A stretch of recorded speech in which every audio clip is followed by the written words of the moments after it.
very glad that you were able to come, sir. I know you have a busy day. Yes. Quite a momentous day, but still. Starts off in a good way. Yeah. Don't you?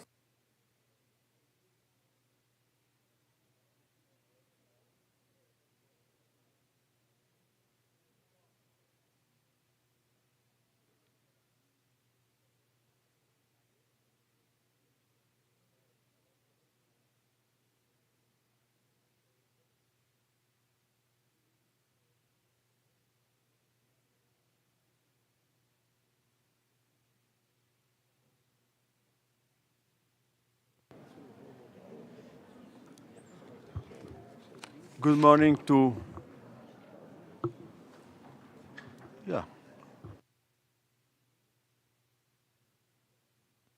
Yes, it's fine. Good morning to everyone. Is it working? Yes, it's fine. Is it working, the microphone? Yeah. Good morning to everyone. Now it's working. President of the General Assembly, Excellencies, delegates, distinguished ladies and gentlemen, it is my honor and privilege to welcome you to the high-level opening session of the 6th Global Conference on Sustainable Development Goal 16. Allow me to briefly recall the historic background of this conference. First launched in Italy in 2019, this initiative was inspired by the firm belief that peace, justice, and strong institutions embodied in the SDG 16 are crucial enablers of progress across the 2030 Agenda for Sustainable Development.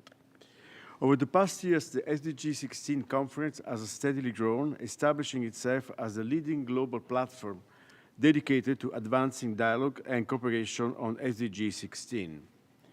Last year, we had the exceptional honor of hosting His Excellency Sergio Mattarella, President of the Italian Republic, who opened the 2024 edition, further underscoring Italy's enduring commitment to these critical issues, together with our long-standing partners, the United Nations Department of Economic and Social Affairs and the International Development Law Organization. This year, we are proud to continue building upon this legacy here at the United Nations in New York, especially as we celebrate the 80th anniversary of the organization and as we move forward major multilateral milestones in the coming months, building upon the successful adoption of the Pact of the Future and its annexes last year. Today's discussion will also be key to keep the momentum on our commitment to accelerate the implementation of the Pact for the Future and its strong call for a renewed multilateralism and for the acceleration of the 2030 Agenda, leaving no one behind and protecting the needs and interests of present and future generations.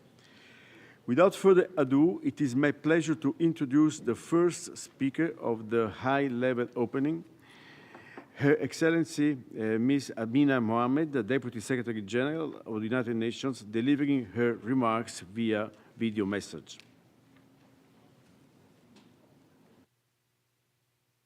Excellencies, ladies and gentlemen, it's a pleasure to join you for the 2025 SDG 16 conference. Let me begin by thanking the Government of Italy for its unwavering support, and IDLO for its steadfast leadership and commitment to SDG 16 and the rule of law. In today's turbulent global landscape, this conference is an important opportunity to reinvigorate partnerships that will advance peace and justice and strengthen institutions that are essential for sustainable development.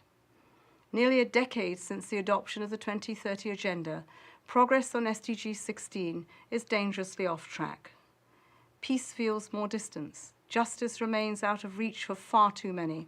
Corruption continues to erode development and public trust. We know from experience that the erosion of peace and the escalation of conflict are often preceded by a breakdown in the rule of law and a deterioration of institutions. This is why reversing these trends must be a top priority. Excellencies, the Pact for the Future, adopted last September, offers a blueprint for revitalized multilateralism and concrete action to rescue the SDGs. It calls on us to build peaceful, just, and inclusive societies, to provide access to justice for all, to strengthen institutions at all levels, grounded in transparency, accountability, and human rights. It reaffirms that the rule of law is central to inclusive governance, the protection of human rights, and of course, lasting peace. And it reminds us that there can be no sustainable development without trust in institutions. Excellencies, achieving these aims requires bold choices and adequate financing. Today, too many countries are trapped in a vicious cycle, struggling with debt, unable to invest in governance and justice, and locked out of meaningful development. We must invest in institutions that are inclusive and accountable, institutions that can embrace participatory approaches, lead the digital, energy and food transitions, and broker partnerships that accelerate action to the SDGs. Mechanisms such as the SDG stimulus can unlock the resources that are required to strengthen public institutions and legal frameworks. This year's intergovernmental milestones, like the International Conference on Financing for Development and the World Social Summit, offer critical opportunities. We must ensure they prioritize commitments to transparency, accountability, and the rule-based systems at the heart of sustainable development. Excellencies, dear friends, we cannot achieve the 2030 Agenda without SDG 16. Let us leave this conference with renewed determination to put justice, peace, and strong institutions at the center of our efforts. Let us work together in solidarity to ensure that institutions everywhere serve people fairly, transparently, and effectively. The United Nations stands ready to support you. I wish you all fruitful and productive discussions. Thank you.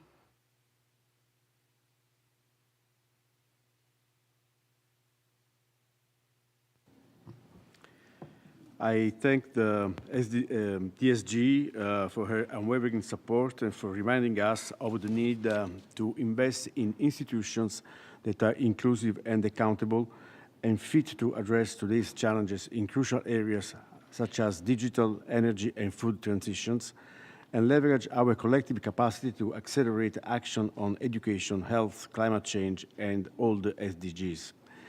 It is now my great pleasure and honor to give the floor to His Excellency Giorgio Silli, Under Secretary of State for Foreign Affairs and International Cooperation of Italy, who will also address us with a video message from Rome.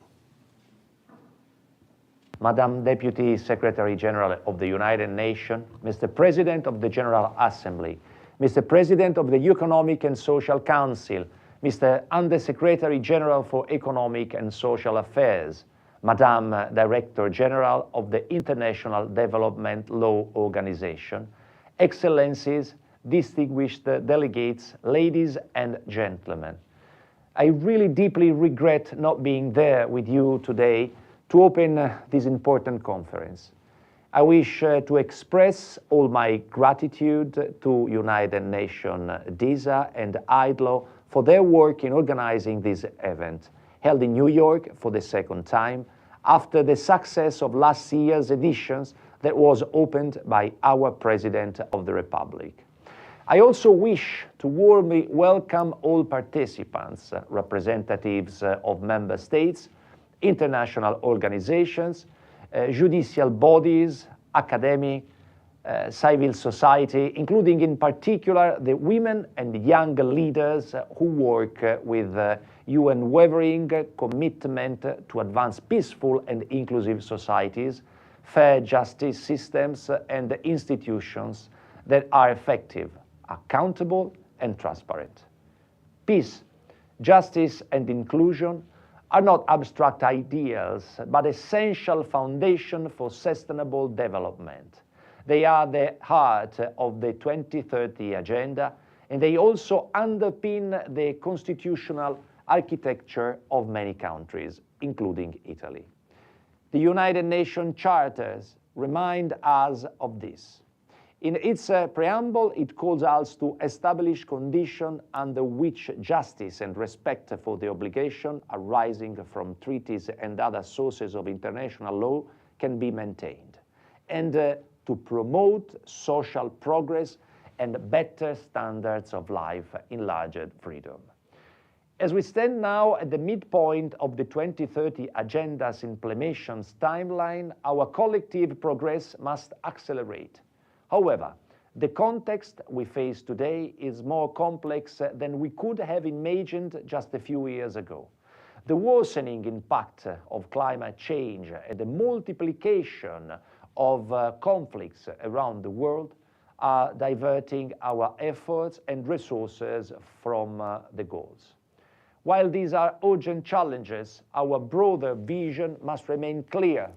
We aim to make our societies more inclusive and just by expanding civic and political space, ensuring institutions at all levels and more representative, and renewing the social contract between people and the institution.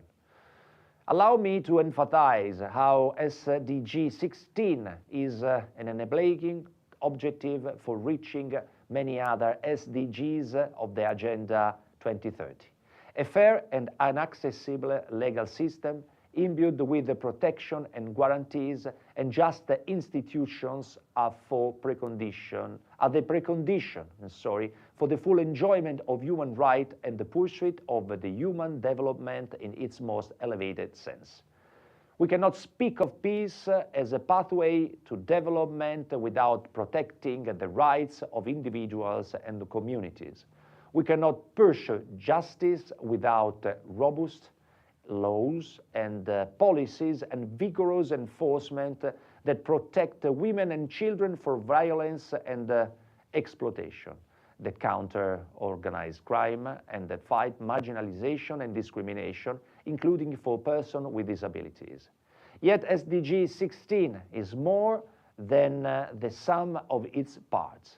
It also encompasses the strengthening of civic space and participatory processes, the broadening of political inclusion, and the renewal of the social contract between governments and the governed,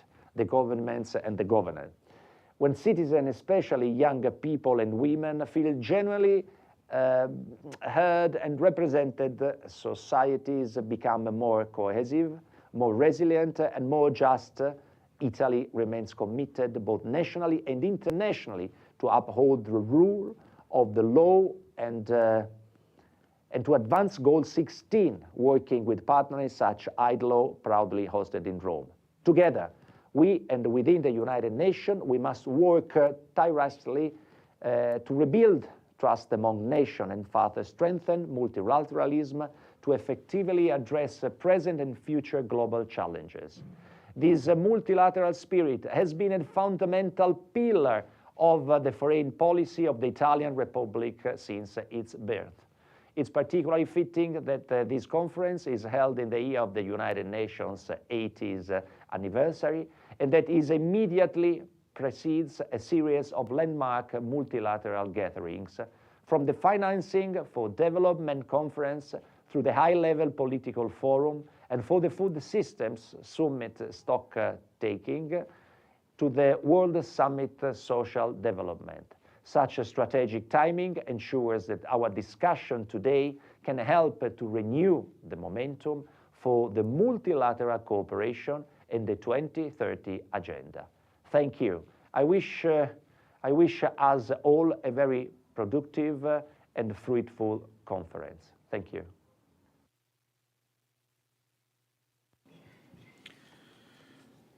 I thank Undersecretary of State Silli for his remarks, and I now give the floor to His Excellency, Mr. Philemon Young, President of the General Assembly. Please.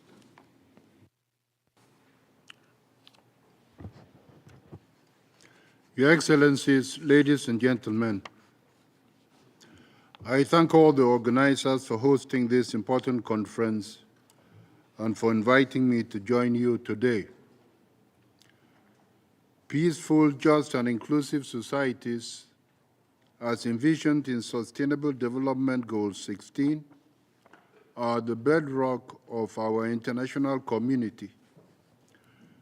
They are anchored in values of equality, inclusion, and respect for human rights. and they underpin all our efforts to achieve the 2030 Agenda for Sustainable Development. With 2030 quickly approaching, the need to accelerate efforts to achieve the Sustainable Development Goals could not be more urgent. The General Assembly, as the most universal decision-making body, plays a crucial role in advancing Goal 16. Member states, on the basis of sovereign equality, come together to find common solutions to global solutions.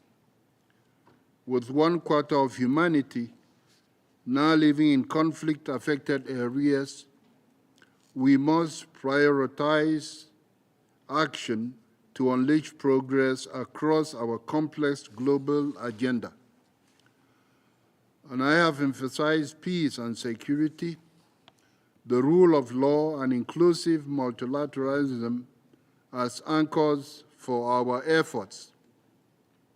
These anchors come together on, amongst others, the critical issue of small arms and light weapons. In this regard, earlier this year, I convened a joint meeting with the President of the Economic and Social Council on small arms and light weapons control for preventing violence and advancing sustainable development. This objective was to focus on the impact of illicit flows and misuse of these weapons on development. I commend Member States for the valuable recommendations, including for a whole-of-government approach to addressing arms control, violence reduction, and poverty alleviation challenges. These recommendations come at a pivotal moment. In the Pact for the Future, all world leaders pledged to strengthen efforts to build peaceful, just, and inclusive societies. We mean societies that, 1, provide equal access to justice, 2, uphold human rights, 3, promote the rule of law, and 4, rely upon transparent, accountable institutions. To deliver on these commitments, we need coordinated action at national, regional, and global levels to strengthen the independence of judicial systems. As we advance the implementation of the Pact for the Future, we are fortunate that we are not operating in a vacuum. The implementation of the Pact for the Future will indeed complement existing frameworks. To maximize coherence, I convened a meeting with co-facilitators of various processes at the General Assembly. The goal was to exchange views on how we can build upon the commitments in the Pact for the Future. In addition, in March, I held the first 3 interactive dialogues to support Member States in the implementation efforts of the Pact for the Future. And I was encouraged that several delegations underscored the need to uphold the rule of law at national and international levels.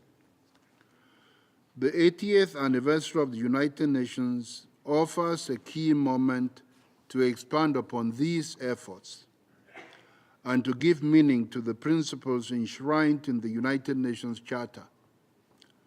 Principles of justice, international law, and the peaceful settlement of disputes, principles that provide the backbone of peaceful, just, and inclusive societies.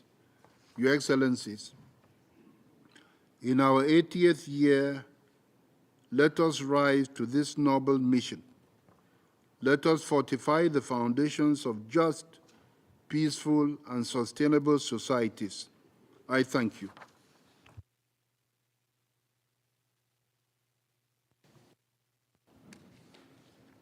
I thank the President of the General Assembly for his words, and I now give the floor to His Excellency Mr. Robert Ray, the President of the Economic and Social Council. Thank you very much, Mr. Chairman, my dear friend Maurizio, President of the General Assembly, my colleague Li Jinhua from UNODC, Madame Beagle, who's with us from Rome, the Director General of IDLO. Those who have joined us online, thank you all very much. It's good to be with everyone at a day of some considerable importance in the life of the world and in the life of our beloved United Nations.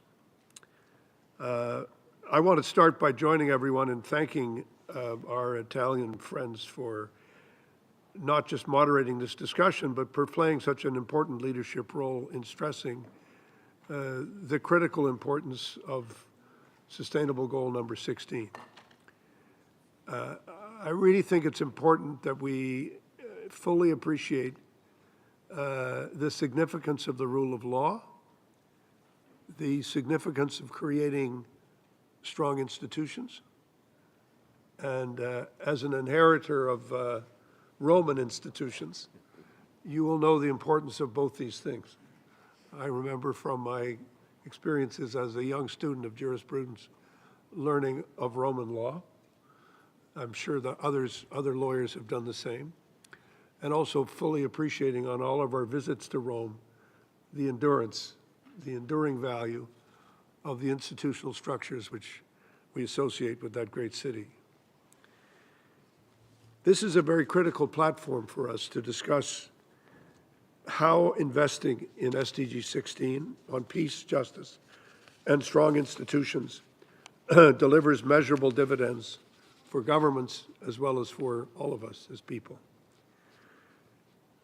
This is no ordinary moment in which we're having these meetings. We have to remember that as we speak, conflicts are continuing to rage across every continent. There is no continent right now that is free of violence and free of conflict. These conflicts continue to tear families, communities, and whole societies apart. We know that discrimination and lack of access to justice continues to erode trust in public institutions. We know that broader governance systems are under immense stress from challenges from all over, including our own system. And we know that in many, many countries, social contracts are under severe strain. We shouldn't have to remind ourselves, but let us also say we are in the middle of an international trade war and trade crisis, and there's no other way to describe it, that is taking place outside all the boundaries of existing trade agreements and trade treaties. We have signed treaties, we have made agreements, and these agreements are being breached and thrown apart by those who think they have the power to make unilateral decisions, which leave the rest of us in the lurch, unable to make decisions about our economic and social future with confidence, because some of the most powerful countries in the world have chosen to ignore completely and entirely the international rule of law. And we know that when this happens, something very concrete and practical happens, and that is that development comes to a halt. I would remind you all of the words of the great English philosopher, Thomas Hobbes, who was writing in the middle of the English Civil War when the entire structure of England seemed to fall apart in the 17th century. And he reminded us that without the rule of a sovereign and the rule of law, life becomes nasty, it becomes brutal, and it becomes short. And here we are, several hundred years later, experiencing exactly the same thing. What Hobbes described as the war of all against all is to a considerable extent the chaos which has taken over in many, many parts of the world. Needless to say, it is our obligation to, first of all, describe this reality without fear of somebody saying, well, you can't say that. I just did say it, and I'll say it again. We are living in a world where chaos has been created by people who should know better and by governments that should know better. We know, as the great English conservative said, Edmund Burke, there is nothing more dangerous than governing in the name of a theory. You destroy institutional structures and confidence at your peril. And we're experiencing that peril today. So we have to stop this trend in its tracks, and we have to recommit to move forward. And at the UN, we are left with nothing better than to simply say we have to stop what is happening from happening, and we have to start again on a basis of trust and on a basis of confidence and on a basis of respect for our institutions that we have created. The reason we have SDG 16 is because it provides the foundation for supporting human rights, promoting resilient societies, and restoring trust between people and their institutions. We need a reinvigorated commitment to invest in inclusive institutions that deliver for all people, especially those who have been uprooted, who have been marginalized, or left behind. There are over 130 million people today in the world who are displaced either internally or are wandering the world as refugees. This crisis of displacement is bigger than at any time since 1945. And it is not getting better, it is getting worse. So here we are, this institution, this frail, challenged institution that has to be at a moment of recommitment to these goals and principles. At a time when the multilateral system's capacity to deliver is being actively undermined and deliberately undermined, we need a new, renewed United Nations, one that streamlines its operations, embraces digital transformation, and enhances transparency, but does not abandon its history and does not pretend its structure is not there. And we know that this is all going to be crucial to remaining effective, efficient, and responsive to the people who have sent us here. Ladies and gentlemen, we cannot pursue our efforts in silos. Advancing peace, justice, and effective institutions must be central to every policy choice that we make, from climate action to social protection, from gender equality to digital governance. So I hope we will all see this discussion today as more than just a technical exchange. Sometimes we feel tied to our notes. We are lashed to the structures that we've created, so our dialogues become too formal and are not sufficiently engaged to address the crisis that we face. This meeting is a chance for us to take stock, to agree and to disagree. Nothing is more important than in the creation of laws than to argue about what they should be and how they should function. But it is important for us to know that the goal that we call SDG 16, which is all about justice and institutions, is not only a goal, but it's also the way in which we need to conduct our meetings themselves, and to understand that above all lies dialogue, conversation, engagement, real discussion. And I wish you a productive and impactful conference today. Thank you very much.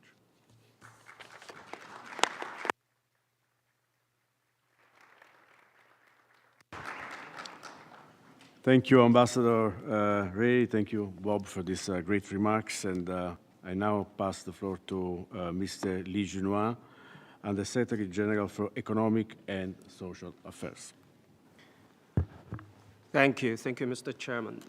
Your Excellency, the Philemon Yang, the President of the General Assembly, Your Excellency, the Bob Rell, the President of the Economic and Social Council, Your Excellency, the Judicial, and the Secretary of the State Administrator of Foreign Affairs and International Cooperation of Italy, and Madame Jan Bigo, Director General of the International Development Law Organization, distinguished delegates, Ladies and gentlemen, good morning.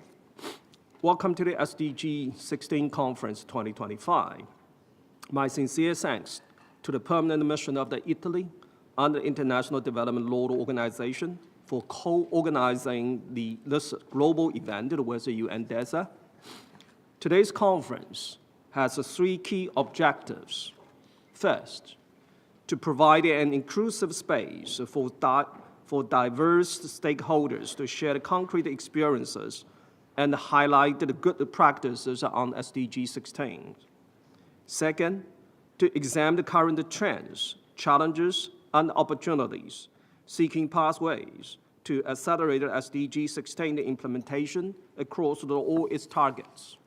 Third, to underscore the SDG 16's indispensable role in advancing the entire 2030 agenda and to champion the necessity of the inclusive whole of the society actions and partnerships. Building on the past momentum, this conference gathers the diverse and the distinguished array of the voices, government officials, international organizations, civil society leaders, academic experts, and youth advocates to ignite the dynamic dialogue and forge meaningful collaborations.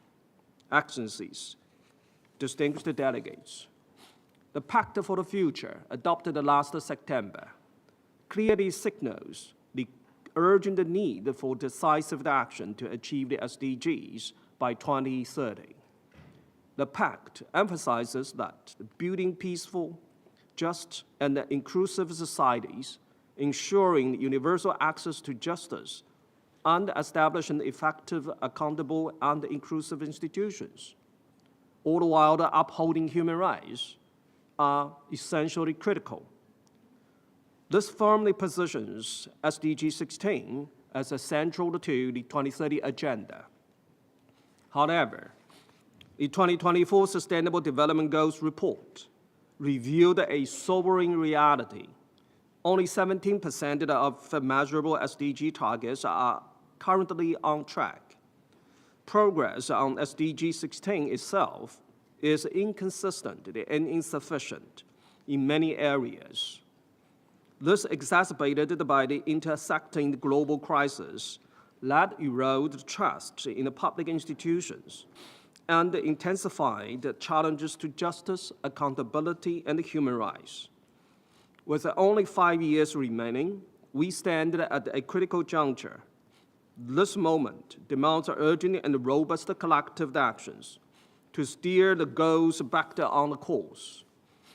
Let us use the space to honestly assess our progress on SDG 16, acknowledging achievements while addressing the obstacles to advancing peace, the rule of law, and effective and accountable institutions. Let us draw the lessons and wisdom from the national experiences where strategic investment in SDG 16 have delivered tangible results, such as fostering inclusive economic growth and advancing gender equality. And let us explore how SDG 16 can be a powerful lever to accelerate progress on our shared priorities, in line with the Pact for the Future and the other multilateral commitments. Looking ahead, your insights from this conference can significantly inform the two major events: the fourth International Conference on Financing for Development in Spain in July, and the second World Summit for Social Development in Qatar in November. The high-level political forum on sustainable development in July also offers an immediate opportunity to amplify the key linkages between the SDG 16 and the other goals under review. I encourage you all to generate concrete lessons and actionable proposals that can resonate with these vital intergovernmental processes, contributing to a bold, coordinated, and ambitious path forward towards the full realization of the 2030 Agenda. Thank you. I thank the USG for his words and his partnership, and now I pass the floor to Ms. Jan Beagle, the Director General of the International Development Law Organization. Thank you very much, Ambassador Massari, Your Excellency, the President of ECOSOC, Under-Secretary General Lee, distinguished delegates. It's a pleasure to be with you today. And let me begin by expressing IDLO's appreciation to the Government of Italy and to DESA for their continued partnership in convening this vital forum, and also to the Presidents of the General Assembly and ECOSOC for their important support. We really appreciate it. And as has been said, this is no ordinary moment. We meet at a time of heightened risks and backsliding on decades of hard-won gains in peace and development, multiple conflicts, climate stress, economic hardship, and growing inequality, all of which are undermining the commitment to leave no one behind. The 2025 Human Development Report released last week warns that gaps between countries are widening and overall global progress losing steam. And as the Deputy Secretary General said, justice remains out of reach for too many. Perhaps most troubling is the erosion of public trust in institutions, in justice, and increasingly in governance at all levels.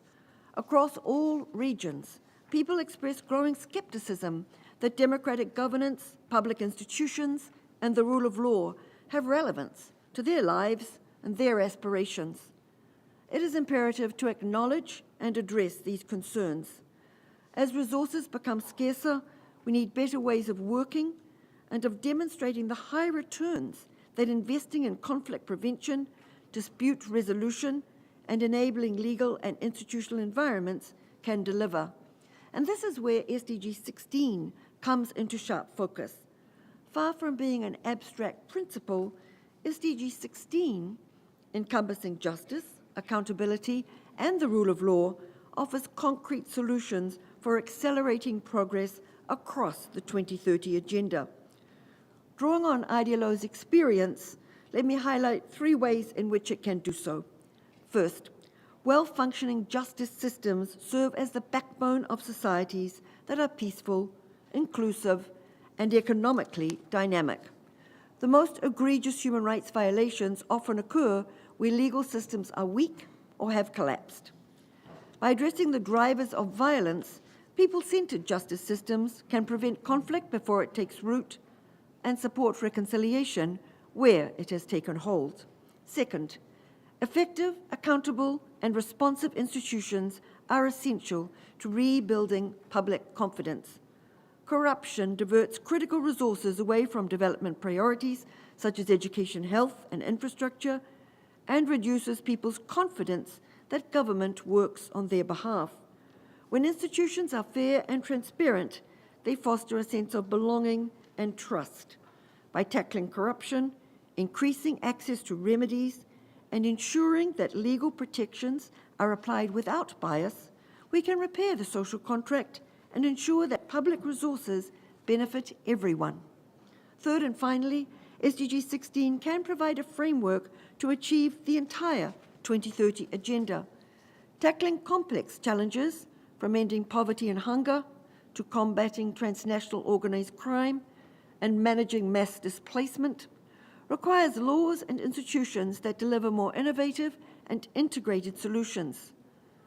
We must make a better case for investment in SDG 16 and at the same time make better use of the resources we have by working across sectors and engaging all stakeholders, including civil society, the private sector, women, and youth.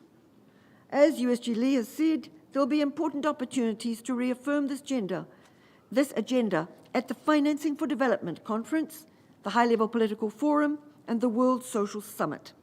We must ensure that SDG 16 is at the center of these discussions, not only as a goal, but as an enabler of all goals. Today, we will hear from countries and communities that are putting SDG 16 into action with innovative approaches that are reshaping institutions and transforming lives. Let us be inspired by their leadership and recommit to real dialogue, and especially to the practical, inclusive, and sustained action that this moment demands. Thank you, Mr. Chairman. Thank you very much, Jan, for your remarks and your support. Allow me to thank the high-level speakers for the commitment and participation in the opening.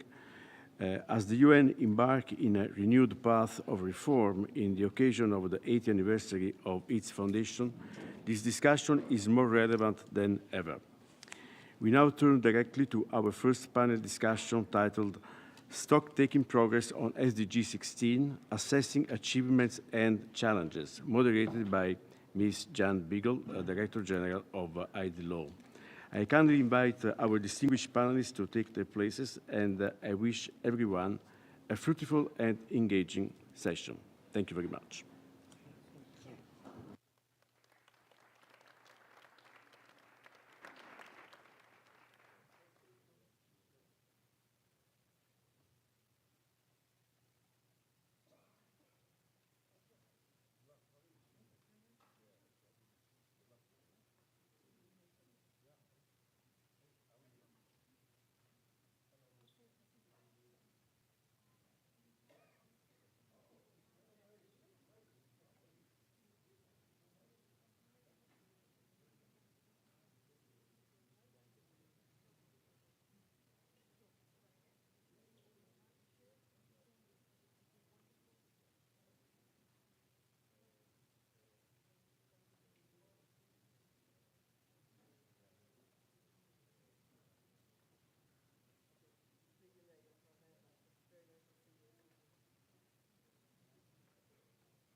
So,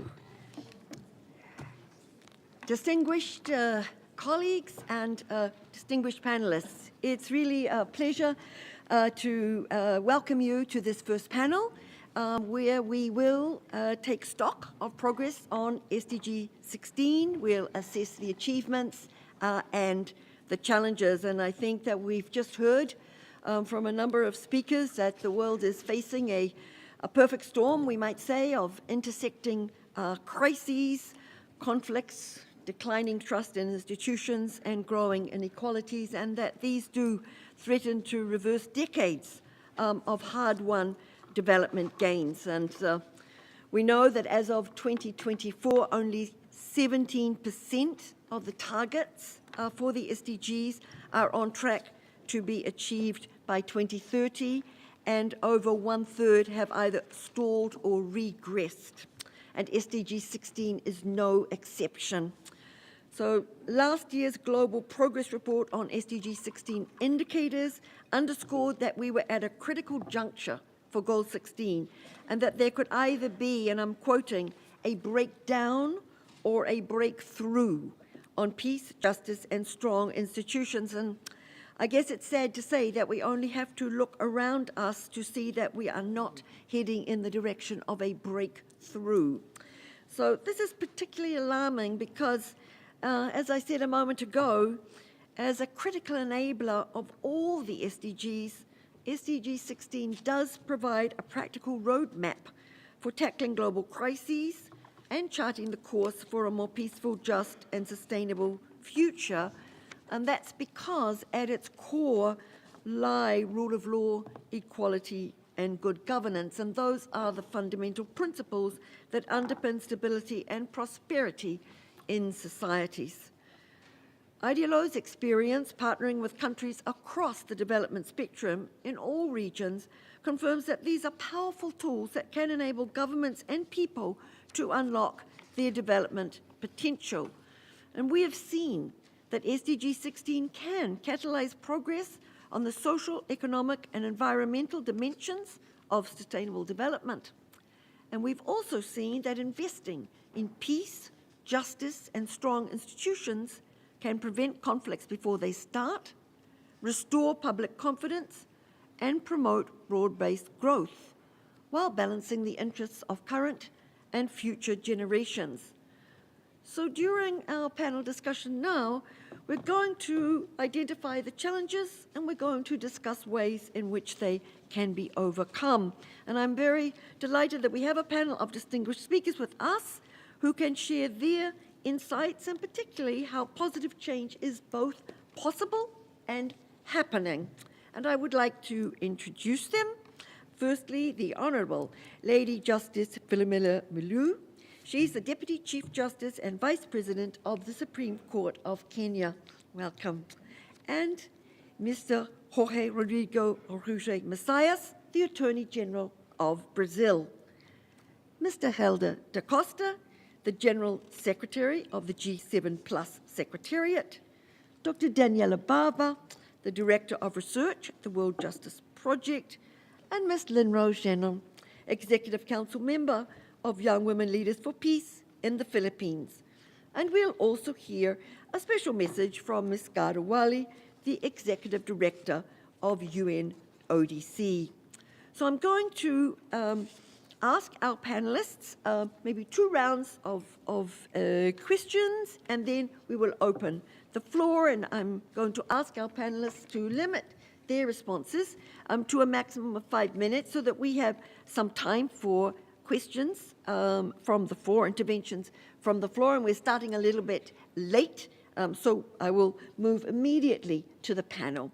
And I'm first, as I said, pleased to welcome the Deputy Chief Justice from Kenya, an eminent jurist who's dedicated over 30 years to public service and judicial leadership. And since the adoption of the Constitution in 2010, the judiciary in Kenya has undertaken ambitious reforms to strengthen judicial institutions, and particularly to enhance access to justice for all. And IDLO has been a proud partner of the Kenyan judiciary in its remarkable transformation. So, Deputy Chief Justice, can you tell us what steps the judiciary has taken to ensure that justice is more accessible in Kenya? Over to you. Thank you very much, Director General, and good morning to all of us. I would have wanted to start slightly earlier than Kenya and see where we are at globally. But now that the first question is specifically about Kenya, I could go straight to that issue. Or maybe I could just move as I have arranged my thoughts. Good morning to all of us again, and over the past 5 conferences, we notice a worrying trend despite the reiteration of the centrality of SDG 16 in the realization of the 2030 agenda. There's been a corresponding deterioration of the rule of law, and by extension, an expansion in semantic and structural violence across the world. What does this mean for the rule of law institutions key among them judiciaries, and that's my strength.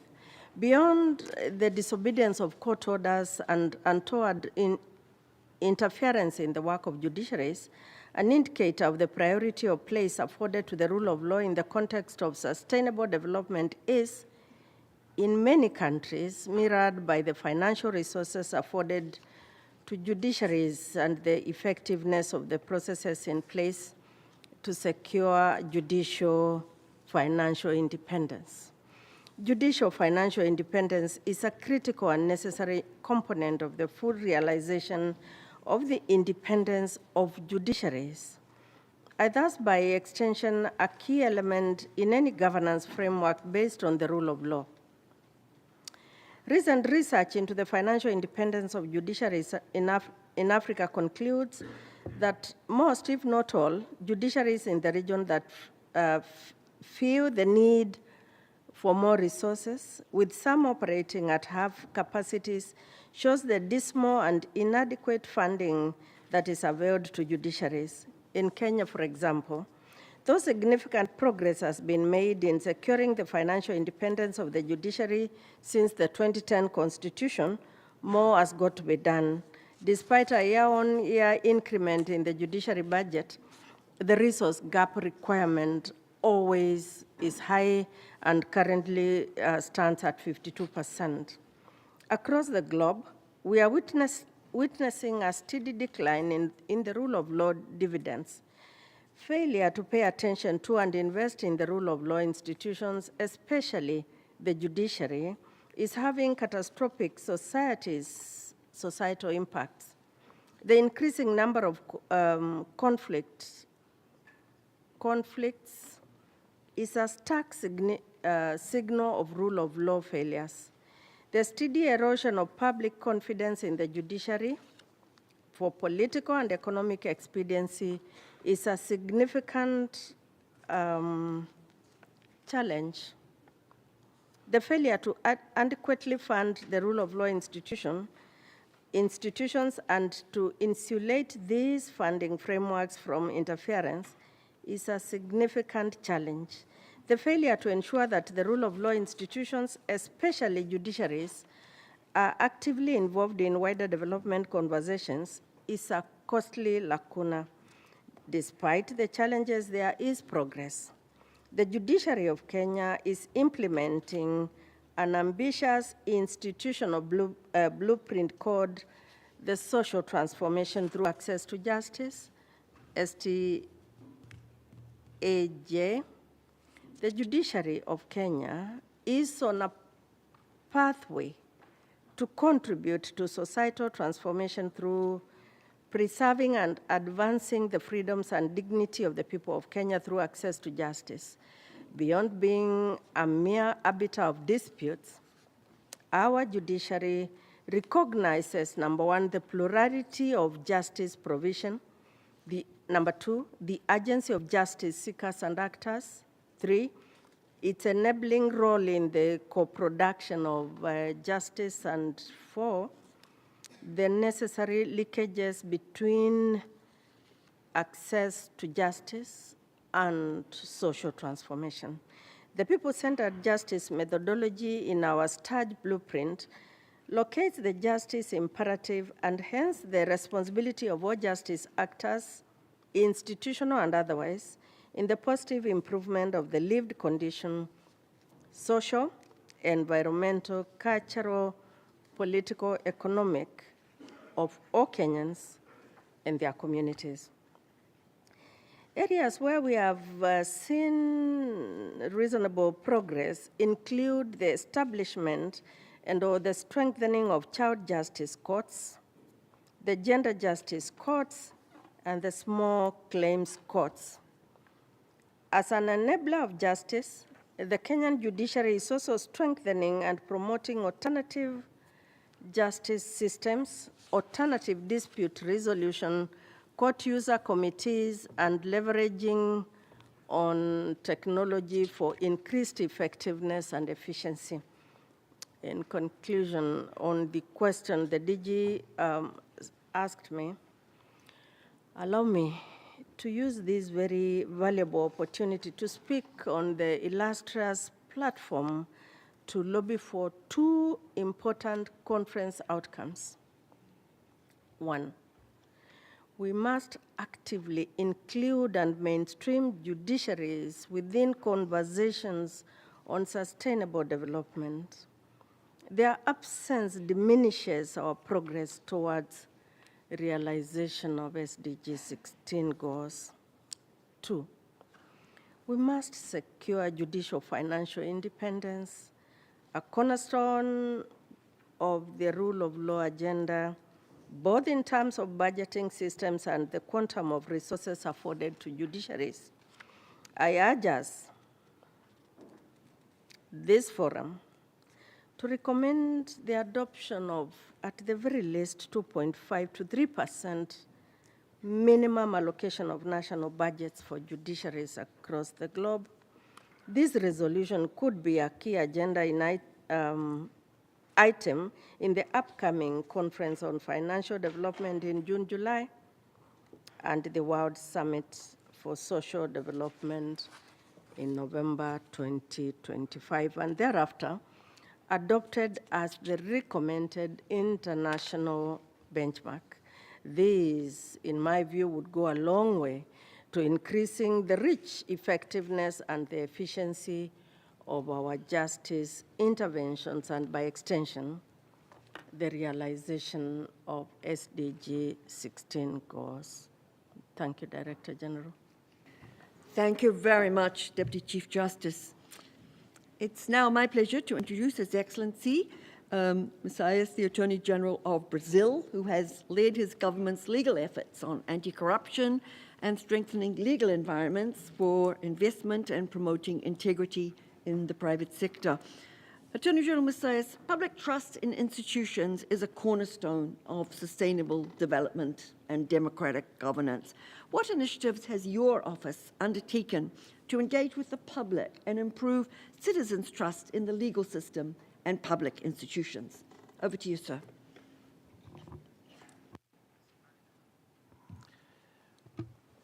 Buenos días, distinguidas autoridades. Good morning, distinguished authorities, ministers, jurists of the Supreme Court, and others here present. It's a real privilege to share with you Brazil's efforts to move ahead as a fairer, more peaceful, and more inclusive nation. To organize my speech at this first round, I'd like to focus on three key areas: the political and social context Brazil is seeing currently, political progress with the reduction of violence, and specific actions in combating corruption. In the second round, I'll look at progress in terms of access to justice. Under the motto Union in Construction, President Lula took up his third mandate in January 2023 with a clear mission to move ahead on the path of sustainable development in terms of human rights.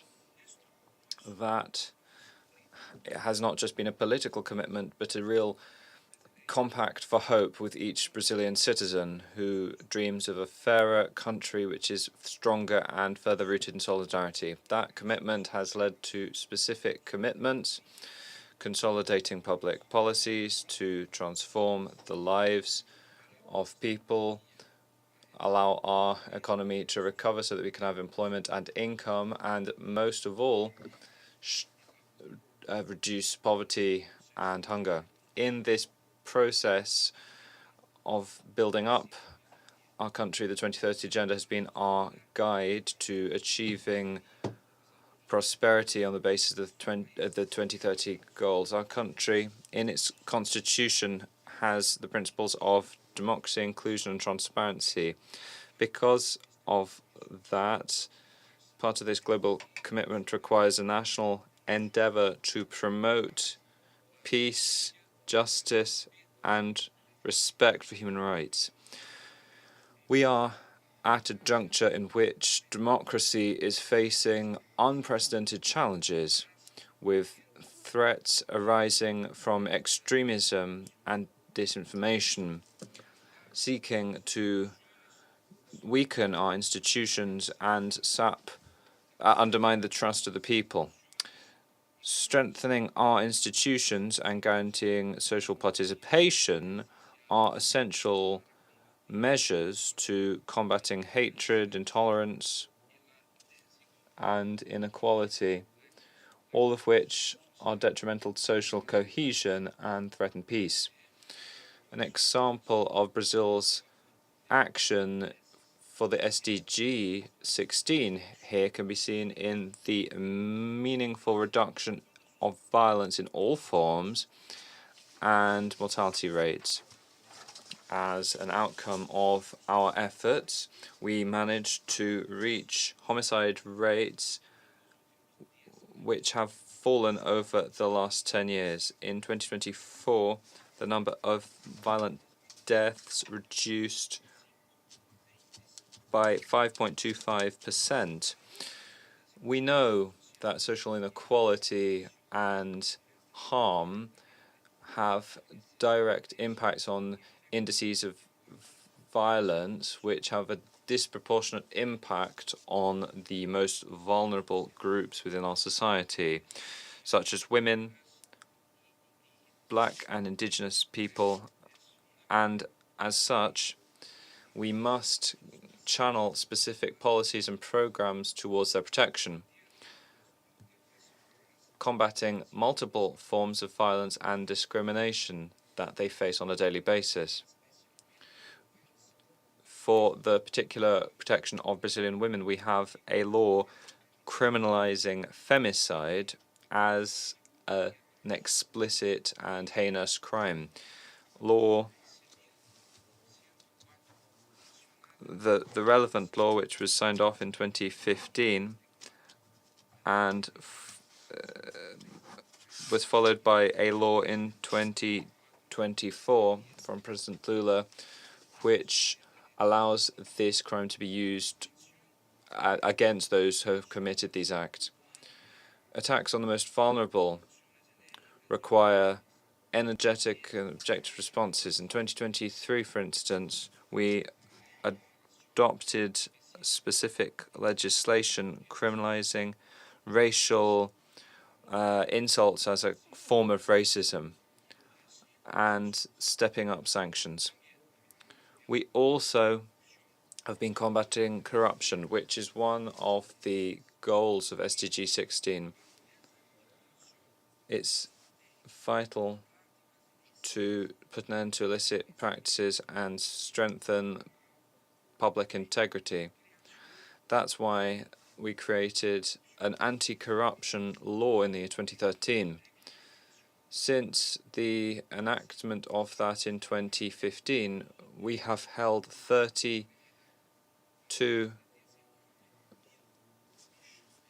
we have carried out more than 19,000 specific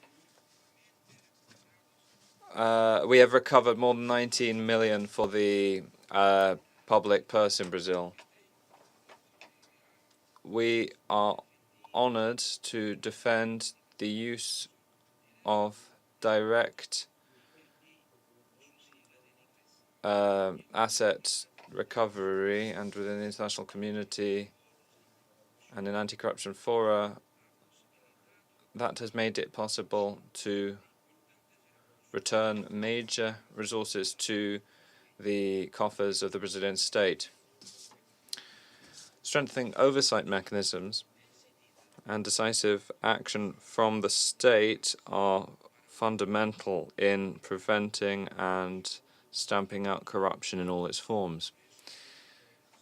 Because of that, we have invested in the strengthening of institutional capacities for investigative and oversight organs,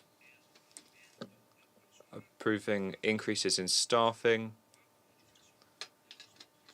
the development of our professionals, and better using technological resources within these institutions. These steps have allowed us to identify and break down patterns of corruption, which very often have been entrenched for years, as well as guaranteeing greater independence and rigor in investigations. To conclude this first round, we have seen, as the Brazilian government, under the motto Union in Construction, that we have taken the path towards a fair, more inclusive country. In my next intervention, I'll look at measures that have been adopted to strengthen justice, which is key to ensuring peace and sustainable development. Thank you. Thank you very much, Attorney General. Our next speaker is Dr. Helder da Costa, General Secretary of the G7 Plus Secretariat. It's a wealth of experience in international development and management, and your organization provides a valuable platform for countries experiencing or emerging from conflict to share experiences and promote cooperation for peace building. What lessons can you share from that experience about preventing conflict and building peace? Over to you. Thank you, Madam Moderator, Madam Jan Wiegel. At the outset, I'd like to thank the organizers, Italy, UNODC, and IDLO, of this timely and important gathering. It is both a privilege and a responsibility to take part in this crucial dialogue, one that I've had the honor of joining over the years as we collectively reflect on how to build and sustain peace in today's increasingly fragile world. Ladies and gentlemen, I bring you with a new perspective from the G7 Plus member states.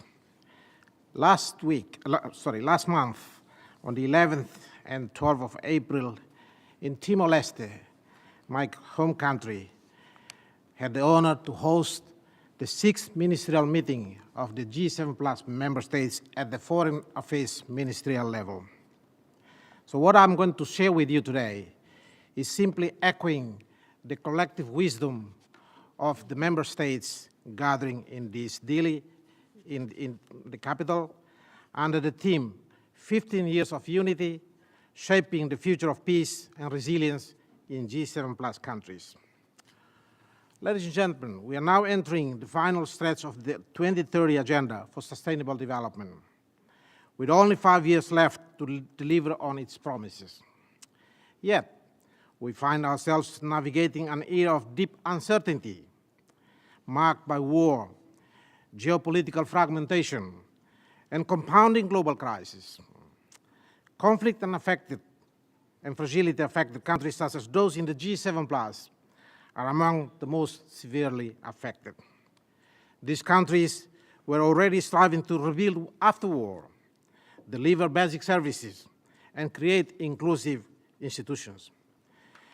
But now they face a polycrisis, a convergence of challenges that include shrinking aid, rising food insecurity, climate shocks, and economic instability. The global decline in solidarity and the increasing shift toward unilateralism and zero-sum thinking have left countries like ours even more exposed. The erosion of multicultural cooperation and also the trust and confidence, as Madam Beagle mentioned in her intervention early on, had real consequences for nations that have historically depended on such partnerships for recovery and development. Dear friends, despite this difficult environment, we in the G7 Plus believe in the power of hope, self-reliance, and shared learning. As the saying goes, from crisis comes opportunity. In our view, countries that have been shaped by conflict must now be empowered to take ownership of their own futures, to lead the path to peace on their own terms with the international support that is respectful and responsive, not prescriptive or imposed. From our collective experience as a group of 20 countries, we have learned some hard but valuable lessons. Chief among them is this: both war and peace are political choices. Conflict often arises from external interference, exclusion, and injustice, but peace can only take root when national actors choose dialogue over division. The foundation of peace building, based on the question that Madam Beagle posed to me, we have found lies in reconciliation. In several of our member countries, reconciliation has begun with truth-telling, forgiveness, and inclusive dialogue. These are not just symbolic acts, that they are essential to healing the wounds of war, rebuilding trust, and preventing future violence. Peace is not simply the absence of war, but it is the restoration of social cohesion and trust in state institutions. Colleagues, last week in my country, we had the honor to receive the visit of former Prime Minister of Cambodia and now the President of the Senate, Hun Sen. In his visit, in his public lecture to the nation, he emphasized two things based on the Cambodian experience: the win-win policy and the culture of promotion of dialogue and reconciliation. Our experience indeed also shows that dialogue, preventive diplomacy, and mediation are the most effective and affordable tools for building sustainable peace. They are rooted in human dignity and local culture, and they work especially when supported by genuine international solidarity. These lessons are not theoretically, they are lived experiences. In Timor-Leste, for example, Sierra Leone, or in other G7+ countries, reconciliation has helped societies moving from conflict to stability. But this path is fragile and requires continued support. We also learned that peace cannot be sustained unless it is anchored in functioning state institutions. Rebuilding public services and restoring citizens' trust in the government is essential. This is why the New Deal for Engagement in Fragile States, championed by the G7+, introduced the 5 peace-building, state-building goals, are still relevant and imperative. These pillars continue to serve as a guide for both national planning and international engagement. Without them, peace is short-lived, but with them, stability and development can take root. Lastly, to advance learning across conflict-affected countries, the G7+ recently adopted a peer learning framework during our 6th ministerial meeting in Delhi.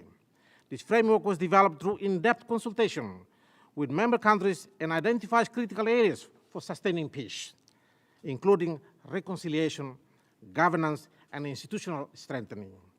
It allows us to share our knowledge and practical experience in a structured way, peer-to-peer and country-to-country learning experience. And today, I take this opportunity to invite development partners, donors, and multilateral institutions to engage with us in this effort. Your support can help ensure us that lessons learned from the great costs are translated into better policies and more effective cooperation. Thank you. Thank you, Dr. Da Costa. And now I turn to Dr. Daniela Barber, Director of Research on Access to Justice at the World Justice Project, where she is leading research that contributes to the global evidence base on justice. And Dr. Barber, the World Justice Project on Rule of Law Index 2024 shows that the rule of law has declined globally for the 7th consecutive year. What are the main drivers and root causes behind this global decline in the rule of law? Thank you so much, Madam Beagle. Of course, thank you to the Permanent Mission of Italy to the UN, DESA, and IDLO for convening this important and timely gathering. For context, the World Justice Project, or WJP as we call it, is a non-profit organization whose overarching mission is to advance the rule of law worldwide. One of the ways in which we do this is through the production of original, independent research and data on the rule of law. Our flagship publication is, as you may know, the Rule of Law Index. The index data summarizes people's everyday encounters with the rule of law, their perceptions and experiences of the rule of law from the perspectives of both the general population and local experts. The results I will describe today are based on more than 214,000 everyday household surveys and 3,500 expert surveys in 142 countries and jurisdictions. As the name implies, the Rule of Law Index assigns scores and rankings to each country we cover based on several factors. And these 8 factors are linked to 2 fundamental principles regarding the relationship between the state and the population. The first 4 factors examine how well people are protected from abuse of authority, evaluating constraints on government power, corruption control, open government, and the protection of fundamental rights. The other 4 factors assess how effectively the authorities provide people with justice and protection from abuse and violence. From 2023 to 2024, the index revealed an alarming trend, as Jan Beagle was mentioning. The rule of law continued to weaken in a majority of countries measured. Out of 142 countries, 81 experienced a decline, meaning the rule of law weakened for 57% of the global population.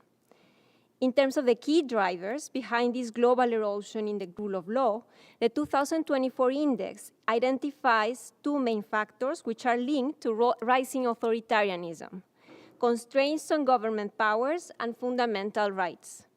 In 2024, respect for fundamental rights declined in 63% of countries, with freedom of expression, freedom of assembly, and privacy rights all receding, and discrimination worsening in a majority of countries.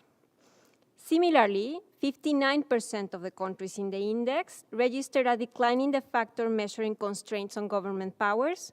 In other words, governments are becoming more powerful and less accountable, with executive power on the rise and the capacity of legislators, the media, and civil society to limit that executive power continuing to shrink globally. Civil justice also continues to weaken in 2024, as 56% of countries registered a decline in scores, justice delays increased, and enforcement worsened. At the same time, access to affordability, and this is a right side of justice, actually improved in most countries. So with this mixed result, there was a net decline in civil justice in 2024. Additionally, the long-term implications are troubling, as the downward trend in the rule of law is not limited to 2024. For the 7th consecutive year, a majority of countries have experienced decline, with at least 6.3 billion people living in countries where the rule of law is weaker today than it was in 2015. Since 2015, the sharpest deterioration occurred during the height of the pandemic, when approximately 3/4 of the countries surveyed saw declines. From 2021, the percentage of declining countries has gradually decreased. That said, over the last decade, only 1 index factor, ordinance security, up to 2024, has improved in more countries than declined. The remaining 7 factors have worsened in more than half of the surveyed countries. The 2 major forces driving this long-term recession are justice systems failing to meet people's needs.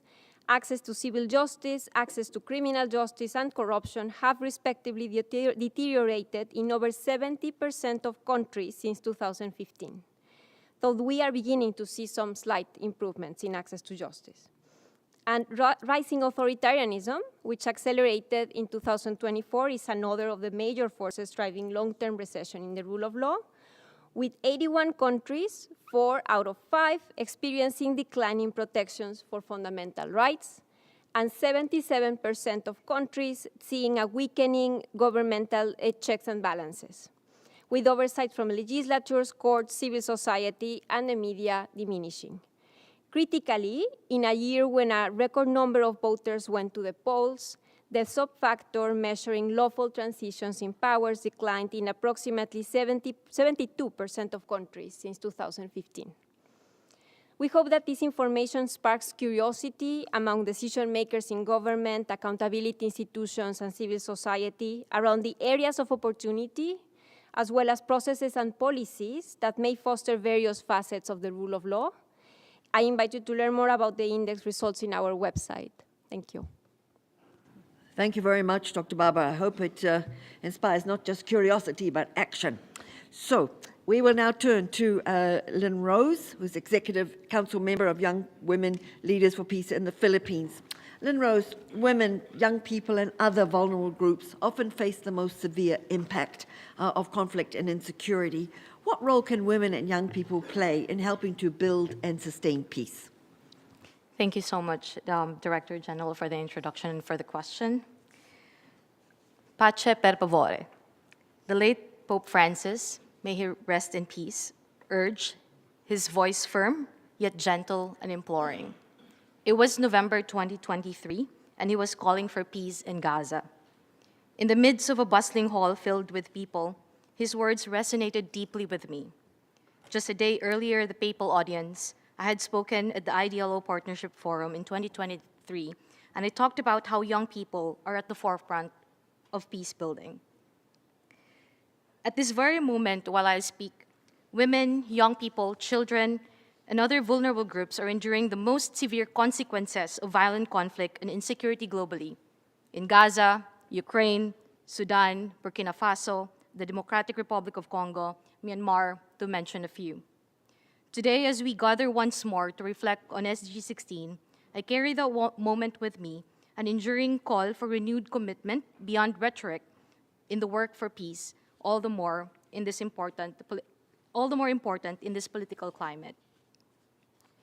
Young people enact hope, as the hope that my fellow speaker was mentioning earlier. They do this by engaging in conflict prevention, promoting peace during crisis, deliver humanitarian aid, and participate in post-conflict reconciliation processes.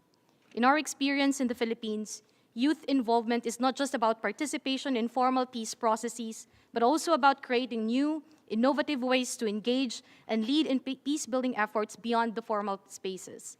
And let me share two examples to illustrate this. First is through our program titled Youth, Me, and Security, Strengthening Peaceful Leaders for the Philippines. It's a youth leadership program we implemented in the Bangsamoro Autonomous Region in Muslim Mindanao, which prioritizes economic inclusion with young women at the forefront. This program, which is a partnership with the Center for International Private Enterprise, or CIPE, is focused on enhancing the leadership skills of youth, developing their financial literacy skills, and providing them with seed funding and technical support to implement the peace projects they designed for their communities. This initiative builds on our network's leadership development programs for peace with young women since 2018. During the program, one of the participants, her name is Aina from Llano del Sur, shared that economic empowerment gives individuals control over their lives, the freedom to make decisions, and the ability to contribute to their community's development. She highlighted that when young women are economically empowered, it doesn't just benefit them, it creates a ripple effect throughout her community, strengthening social ties and supporting peace-building efforts. Aina's perspective shows that peace building is not just about ending conflict, it's also about creating the condition for long-term stability and economic independence, particularly to those individuals who are constantly sidelined. The program also showcases how young people are bringing innovative solutions to peace-building challenges. The 2025 Bangsamoro Parliament election is set to happen in October this year, and young women-led initiatives such as FESA-Vote in Maguindanao del Sur combine voter education with entrepreneurship training, equipping non-Moro indigenous peoples' youth with both civic and economic skills. The special geographic area and Maguindanao del Norte integrate Islamic perspectives on voting and support young people's voter registration, and these initiatives underline the importance of cultural and religious context in promoting democratic participation. The second example that I'll share is the innovative use of social media by young women that I collaborated with in my PhD project. Peace building is often seen as something that takes place in formal spaces like this, around negotiation tables, during peace talks, and within political institutions. However, today's digital landscape, particularly platforms like TikTok and Facebook, is opening up new and potentially powerful avenues for young people to participate in and shape peace-building efforts. This is not meant to be interpreted as an uncritical celebration of the platforms as tool for peace, but these are efforts that we can't also just dismiss as unserious or inconsequential. Young women in the Philippines are using social media to make political issues relatable and drive young people's engagement. One TikTok, for example, combines a morning routine and an outfit check with an explainer of how BARM elections differ from national polls, urging peers to vote. They also use these platforms to advance diverse peace agendas. Lumad young people advocate for land rights and recognition. Muslim young people counter anti-Islamic rhetoric, and Christian young people promote peace education and interfaith dialogue. Far from being a bubble, social media can serve as a bridge, amplifying marginalized voices and enabling forms of peace building often ignored in traditional approaches. However, we must also recognize its limitations. Platforms like Facebook and TikTok, with their algorithmic biases, can distort visibility and reinforce inequalities, shaping who gets seen and what gets amplified. Thus, we need to be critical and ensure that it doesn't just replicate the same exclusions it aims to address.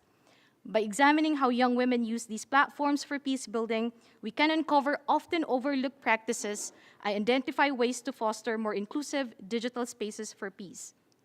Let me end by saying that young people are shaping peace not only within political institutions, but also in everyday relational spaces, both online and offline. Their creativity, resilience, and ability to turn political issues into personal narratives are key to building sustainable and inclusive peace. Moving forward, we must embrace these new forms of participation and support the voices of those shaping peace, including young people. Thank you so much. Thank you so much. We will now hear a message from Gadawale, the Executive Director of UNODC, because UNODC plays a key role in monitoring SDG 16 as the custodian and co-custodian of many of SDG 16 indicators. Excellencies, ladies and gentlemen, I'm pleased to address you today to take stock of progress on SDG 16. Today's conference comes at a critical time, with just 5 years left to achieve the 2030 Agenda. The latest SDG progress report produced by UNODC, UNDP, and OHCHR in 2024 shows that we are off track on most targets. SDG 16, a key enabler of all the SDGs, has seen little progress. Violence is rising, trust in institutions is fading, and organized crime is exploiting every gap in the rule of law. Meanwhile, technology has opened new doors for exploitation and abuse, especially against women and children. And as some countries step back from multilateralism, we must step up and find new innovative solutions. In this regard, there have been important developments we can build on. Last year's adoption of the first UN Convention against Cybercrime was a historic milestone. UNODC was proud to support the negotiations, and we are committed to helping countries accede to and implement the convention.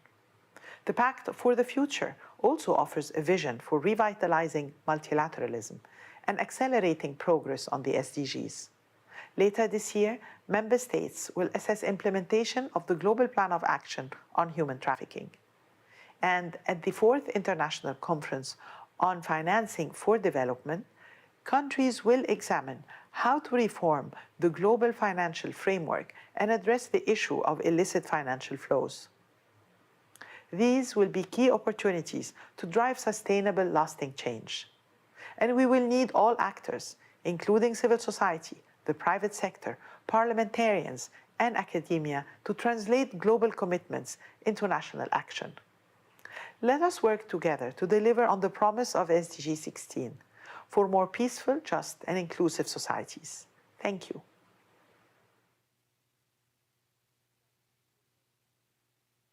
All their great work on SDG 16.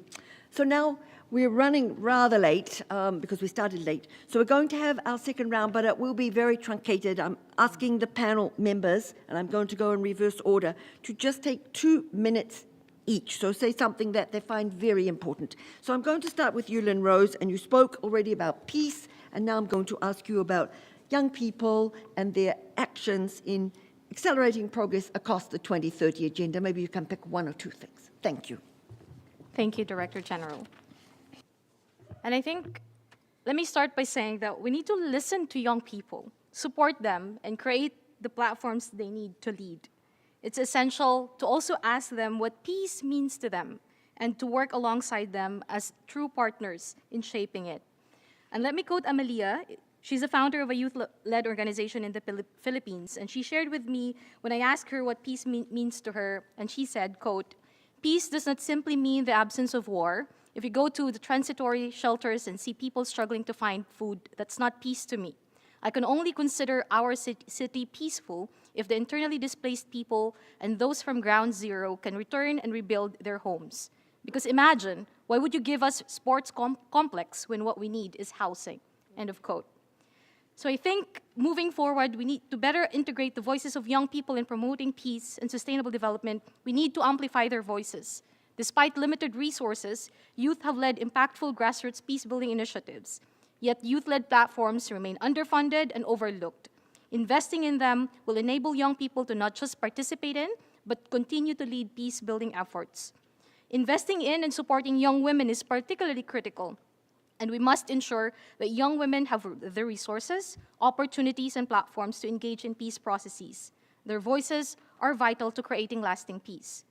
We must also continue to create opportunities for democratic engagement, especially for young people whose contributions to reducing violence and rebuilding communities are important.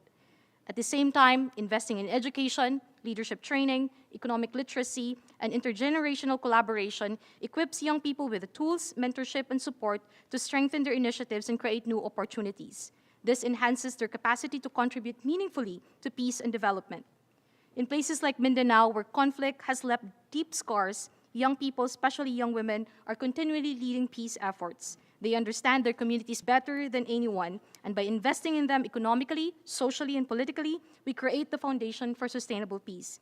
Young people are not just participants. They are leaders and experts in shaping the future we all aspire here. To integrate their voices, we must listen, we must invest, and partner with them. Thank you. Thank you very much, Lynn Rose. I'm turning to you, Dr. Baba.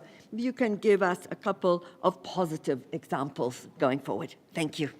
Absolutely. I appreciate the question. So despite the continued global rule of law recession, data from the WJP Rule of Law Index suggests that progress is possible. The proportion of countries where the rule of law is eroding shrank from the third consecutive year in 2024, at least, revealing notable improvements. For the first time in 5 years, in 2024, more countries improved than declined in the absence of corruption factor, and a majority of countries strengthened their criminal justice systems. 2024 marked a turning point since it was the first time since 2016 that more countries improved than declined in criminal justice. Regarding specific country-level improvements, the top 5 rule of law improvers from 2023 to 2024 were Poland, Vietnam, Sri Lanka, Thailand, and Brazil. Notably, Poland had experienced significant rule of law backsliding, but the 2024 index captured major gains in open government and checks on executive power. And Brazil's improvements were driven by the strengthening of 6 out of 8 of the rule of law factors, so all but open government and order and security up to 2024. And this marks Brazil's first improvement in 7 years. The rule of law index captures the perceptions and experiences of people and experts, or the outcomes of policies, programs, and systemic reforms of the rule of law, in the rule of law. But to unpack the underlying factors driving both the declines and improvements in these outcomes that we measure, World Justice Project is leveraging the World Justice Forum as a platform to foster dialogue, exchange lessons, and drive concrete commitments toward reinforcing the rule of law ecosystem. Notably, World Justice Project is partnering with Poland's Ministry of Justice to host the forum in Poland from June 23rd to June 26th, so just over a month from now.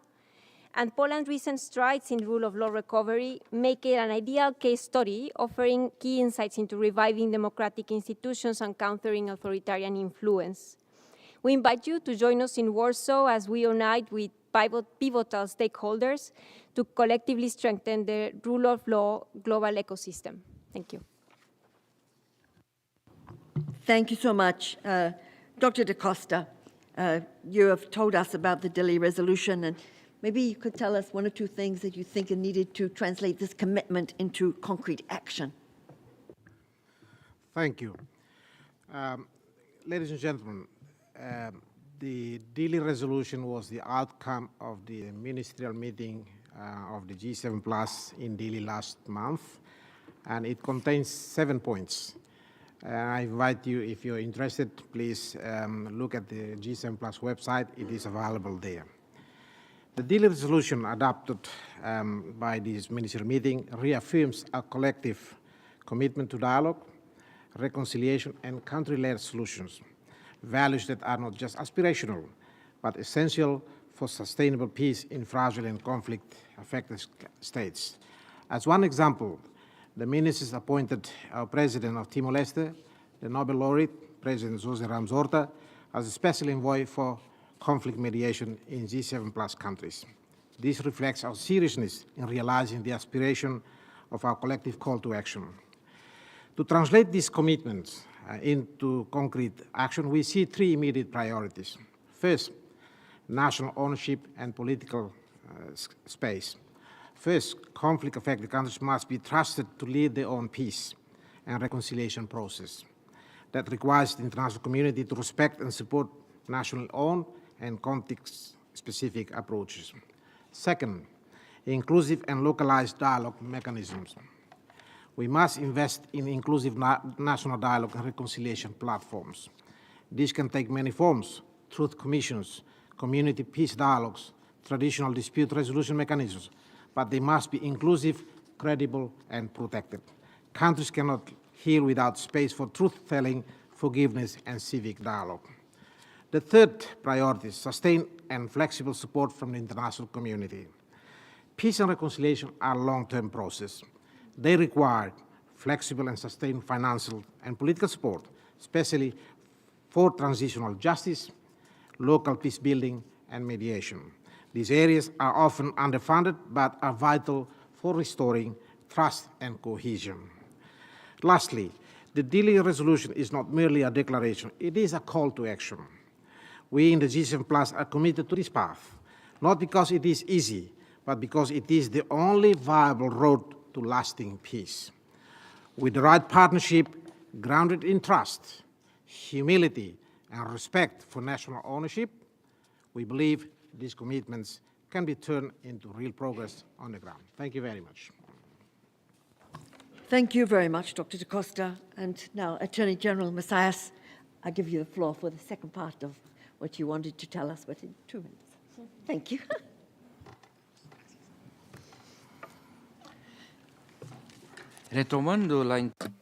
I'd like to now highlight Brazil's actions in terms of access to justice. It is, in our view, vital to ensure respect for human rights and equality. At the Attorney General's Office of Brazil, which I am honored to lead, we work tirelessly so that the population has access to justice, not just as a formal right to lodge complaints, but to ensure that this is an effective right, ensuring that their complaints are legitimately heard and justly disposed of. For example, we have a specific program to ensure that we can put an end to a conflict which lasted for more than 4 decades. We also have the Inter-American Court of Human Rights, which positively valued this so-called Pact, arguing that it made a major contribution to respect and restitution of rights of the Quilombola communities affected, communities from Colombos. We also signed an agreement in October 2024, which made a major breakthrough in terms of environmental and social harms brought about by the Fundão and Mariana Dam disasters. This agreement was a new chapter in this, which is one of the worst environmental tragedies in Brazil. We saw a great deal of social involvement and coordination between the state, justice, and the responsible business entities. We also demonstrated our action to help indigenous peoples defending their cultural and territorial rights, strengthening the state's commitment to justice and inclusion of the most vulnerable populations. We still face major challenges in our country, such as racism at structural and institutional level. This is reflected in the fact that many people in our country, according to the prison statistics, are black. In 2023, the black population represented almost 80% of violent deaths in Brazil as well, with a homicide rate almost 3 times higher that of the non-black population. Recognizing this serious inequality, the Attorney General's Office of Brazil took the decision to take historic action last year, asking for issuing a public apology on behalf of the Brazilian government for harm caused by racism in the country, and shouldering state responsibility and acknowledging the need for comprehensive reparation.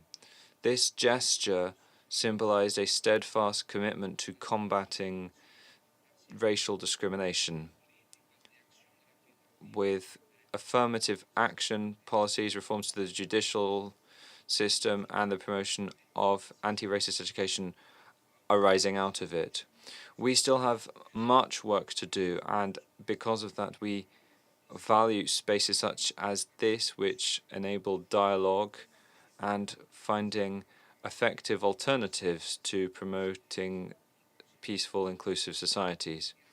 Brazil will remain unwavering in promoting the rule of law, transparency, and access to justice, which are fundamental pillars for building a sustainable, democratic, and peaceful future for all. Thank you. Thank you so much, Attorney General. And now, Deputy Chief Justice, we've talked about digital technology many times, and I wonder if you could just give us briefly some ways in which the Kenyan judiciary has incorporated technology in its transformational processes. Thank you. Thank you very much, Madam DG. The Kenyan judiciary, recognizing the significance of technological advancement in enhancing judicial processes, established a directorate purely dedicated to ICT in the year 2012. The directorate does the following: towards harnessing ICT tools for improving access to justice, particularly for the marginalized communities and remote regions. By leveraging technology, the judiciary is progressively bridging geographical barriers and is now able to provide essential legal services to individuals who were previously underserved or altogether excluded from the formal justice system.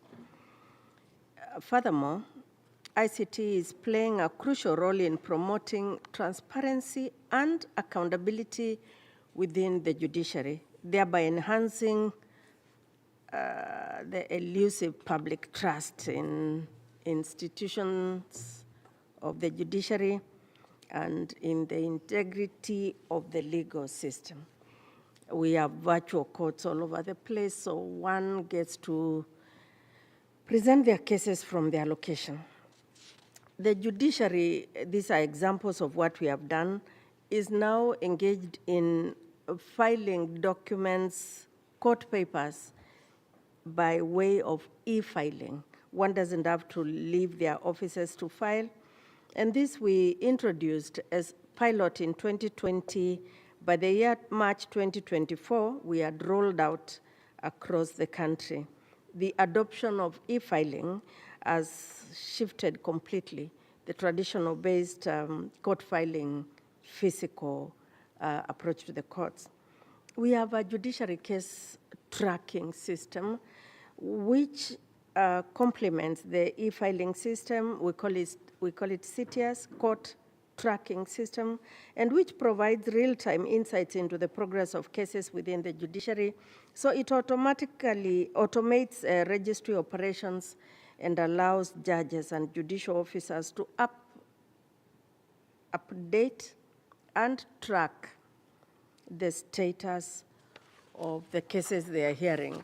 And the Honorable the Chief Justice and the Deputy Chief Justice, sitting in their locations, looking at the dashboard, gets to know what is going on across the entire judiciary in the country.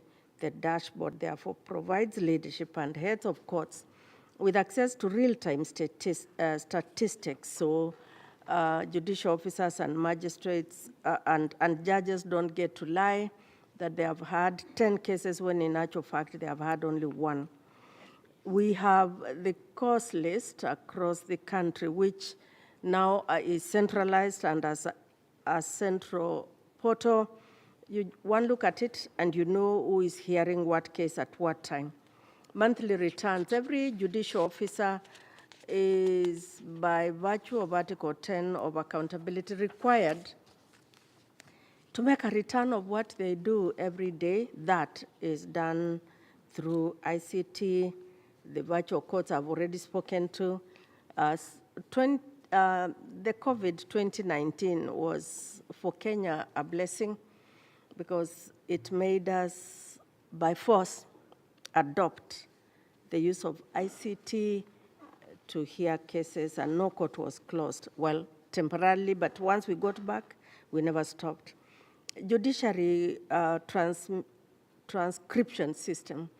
Our work, as is going on, there is a WU department now whose work is to transcribe what's going on in the court so that appeals become, first of all, recording is made permanent, and secondly, appeals are made faster because records are available for enabling appeal filing. The Jumuika Enterprise Resource Planning, the ERP, we started this in 2023. It now covers automation of the administrative processes, boosting organizational efficiency by optimizing resource utilization and significantly increasing accountability and transparency. The Reliable Energy Project. Now, because the country is not covered by the general grid, we have encountered significant challenges in implementing our e-solutions, particularly because of power outages. Therefore, the need for a lot of money for us to utilize solar, the panels, and sometimes, to a great extent, generators. And the judiciary, Huduma desks, Huduma is service. And so in February 2024, we rolled out the judiciary service desks in 6 Huduma centers across the country. And therefore, we are able to remotely provide service across the Republic. The digitization project, we are on this and daily growing from strength to strength, moving from manual to digital format. Thank you, team. Thank you, Director General. Thank you so much, DCJ. So now I'm opening the floor for interventions. As I think is being understood, those who will speak on behalf of groups would have a maximum of 4 minutes, but all others, maximum of 2 minutes. And I'd really ask people if they would respect this so that we can have all of those who have indicated that they would wish to speak on this panel. There are some, I think, who indicated later, and hopefully they will be able to be accommodated on the other panels this afternoon. So I'm beginning with the distinguished representative of Slovakia to deliver a statement on behalf of the Group of Friends of Security Sector Reform. You have the floor. Yes, thank you, Madam Director General. As you said, I have the honor to speak on behalf of the Group of Friends of Security Sector Reform. Distinguished panelists, Your Excellencies, dear colleagues, allow me to start by underlining that sustainable development cannot be realized without peace and security, and peace and security will be at risk without sustainable development. We consider security sector reform and governance as vital for supporting sustainable development, particularly during transition and in conflict-affected and post-conflict countries. Conceptually, we have agreed that security and development are two sides of the same coin, such as in Security Council and in General Assembly. In this regard, it is fundamental to appreciate the nexus between peace and development broadly and how these affect each other. It is for this reason that we highlight the role and the relevance of security sector reform and governance as a foundation for stability and peace, social and economic development, as well as in achieving SDG 16 in post-conflict society. Madam Director General, we reiterate that a representative, responsive, efficient, professional, and accountable security sector without discrimination and with full respect for human rights and the rule of law is the cornerstone of peace and sustainable development, and it's important for conflict prevention, peace building, and sustaining peace. The process of reforming the security sector is aimed at restoring state and institutional authority, legitimacy, and rebuilding of generating trust of citizens and all relevant national stakeholders. However, one of the main challenges with attaining the SDGs are financial resources. The Secretary General recognized this in his report on strengthening security sector reform, quoting, "A shrinking fiscal space and increased debt servicing have further reduced the financial resources available to most fragile member states for security sector reform," end quote. Therefore, there is a need for concerted efforts to address these economic challenges by governments with the involvement of international financial institutions, international and regional development institutions, and donor partners as appropriate. We recommend that states, especially those in transition and post-conflict settings, bolster their commitment to security sector reform. Alongside this, the Security Council and Peacebuilding Commission can play critical roles in supporting these reforms, which led peacebuilding and conflict prevention efforts. Successful security sector reform can also support political and social stability, which in turn allows sustainable development to prosper. We therefore encourage the UN to continue in its efforts to strengthen and cultivate partnership with regional arrangements on matters concerning security sector reform and governance. Finally, we continue to call on member states to support the recommendations of the 2020 high-level panel on security sector reform to, quote, expand the scope of security sector reform debate and ensure that it benefits from perspectives and experiences of the organization's vast and diverse membership, including the General Assembly, the Peacebuilding Commission, and ECOSOC. In this respect, more regular and inclusive discussion on SSR within the General Assembly, ECOSOC, and UN Security Council and the Peacebuilding Commission are needed. Thank you, Madam Director General, for the floor and for your attention. Thank you very much. I now give the floor to the distinguished representative of the Philippines for a statement on behalf of the Group of Friends of the Rule of Law. You have the floor. Thank you, Madam Director General. Excellencies, colleagues, distinguished panelists, it is my pleasure to deliver this intervention on behalf of the Group of Friends of the Rule of Law.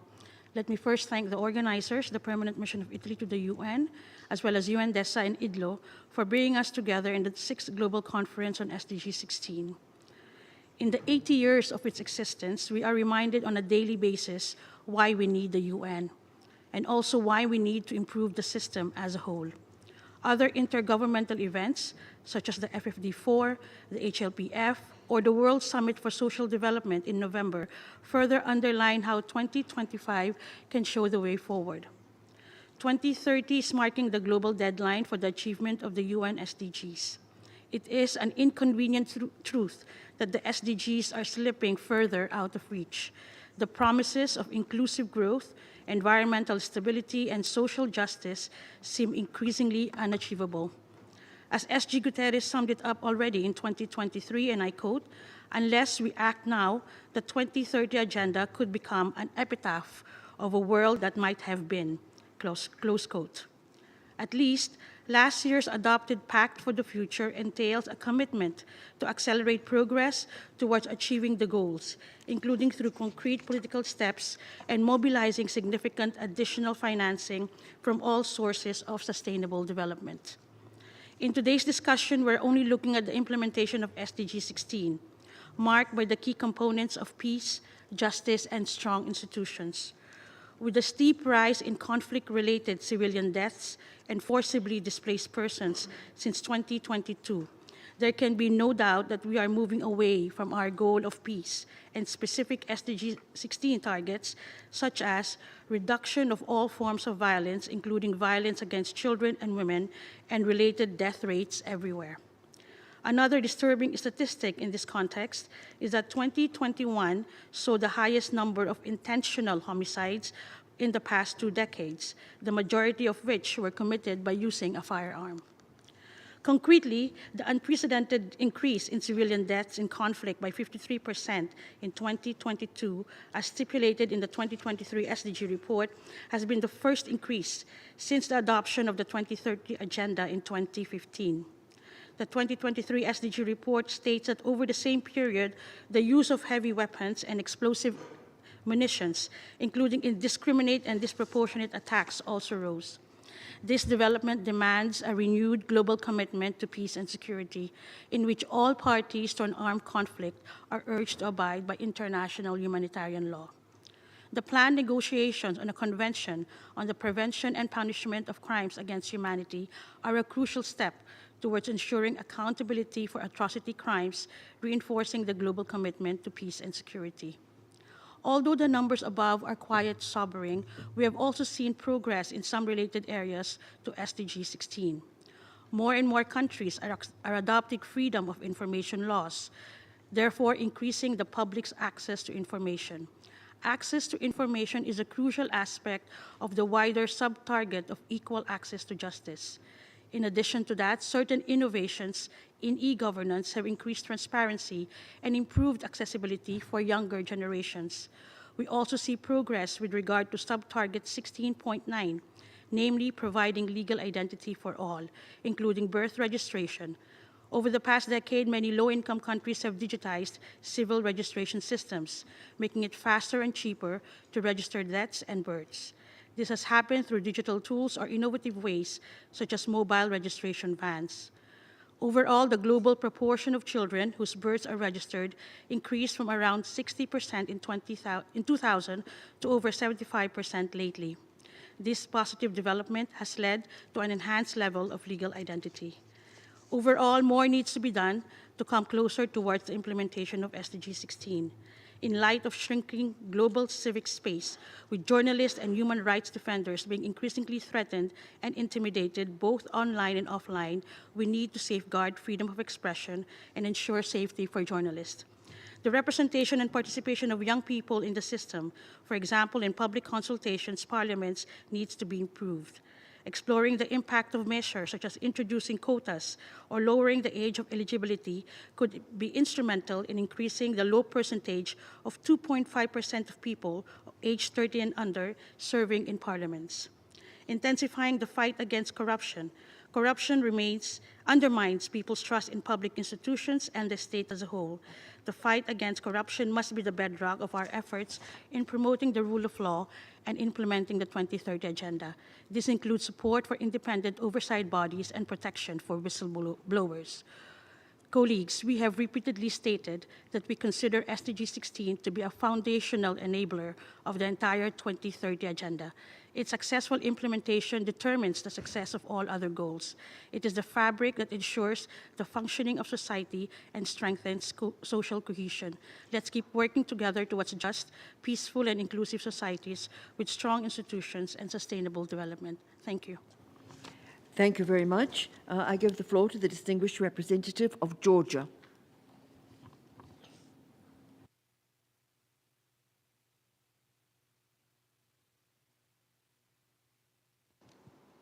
Thank you, Madam Director General. At the outset, I would like to thank the organizers of the SDG 16 conference, the Permanent Mission of Italy, the UNODC, and the International Development Law Organization for providing us with the valuable opportunity to take stock of the SDG 16 implementation at both national and global levels. Being cognizant of crucial interlinkage between peace and development, transformative SDG 16 is recognized as the engine and crucial enabler of the entire 2030 Agenda for Sustainable Development. Building upon the outcomes of the Summit of the Future, Georgia continues its efforts to advance targets of the SDG 16, bearing in mind the profound impact of digital transformation on strengthening efficiency, effectiveness, transparency, and accountability in the public service delivery. The government continues to enhance the public service delivery. Nowadays, public service halls in Georgia offers up to 500 public and private services in one space, with 120 branches operating throughout the country. In order to further diverse service accessibility and leverage innovation and technological change, the Tbilisi Public Service Hall has been adapted to meet the needs of persons with disabilities, including individuals with visual and hearing impairments. 20 mobile service delivery systems for people living in rural areas operate in all regions of Georgia. Public Service Hall concept has been introduced within the penitentiary system. Up to electronical 400 services are available through the web portal, enabling users to receive services electronically. Notably, according to the very recent customer satisfaction survey, 91% of the population positively evaluates the work of the public service halls and accessibility of services. Regrettably, due to the Russian occupation and effective control over Georgia's Abkhazia and Skhin Valley regions, people on the other side of the occupation line are left behind, facing grave humanitarian and human rights challenges on the ground. In conclusion, we are pleased to know that Georgia will host the UN Public Service Forum in Tbilisi in June 2026, and we are looking forward to welcoming the international community to Georgia. Thank you. Thank you very much. I give the floor to the distinguished representative of Albania. Madam Chair, I would like to extend our appreciation to the organizers, the Permanent Mission of Italy, the United Nations Department of Economic and Social Affairs, and the International Development Law Organization for convening this important conference, which is now being consolidated into a very good practice. Sustainable Development Goal 16, centered on peace, justice, and strong institutions, is foundational to the success of the entire 2030 Agenda. As it has been several times mentioned today, it is both a goal and an enabler of all other goals. The Pact for the Future, adopted last year, offers renewed purpose to our commitment to this pivotal goal. We welcome Action 7 emphasizes on building peaceful, just, and inclusive societies. It is a timely affirmation of values that Albania deeply shares: human rights, democracy, and multilateral cooperation.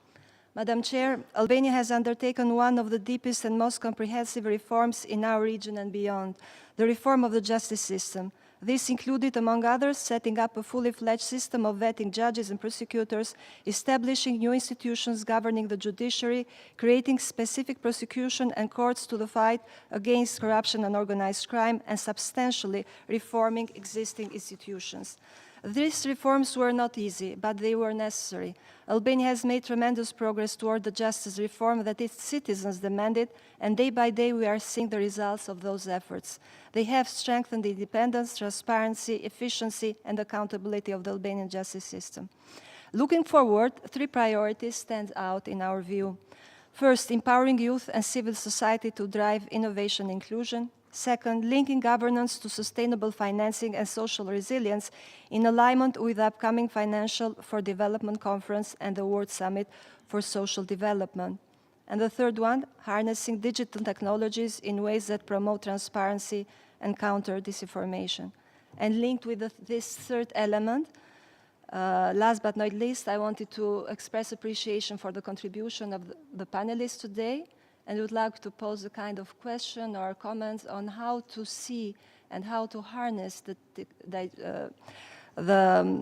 digital technologies in a way to profit for the implementation on SDG 16.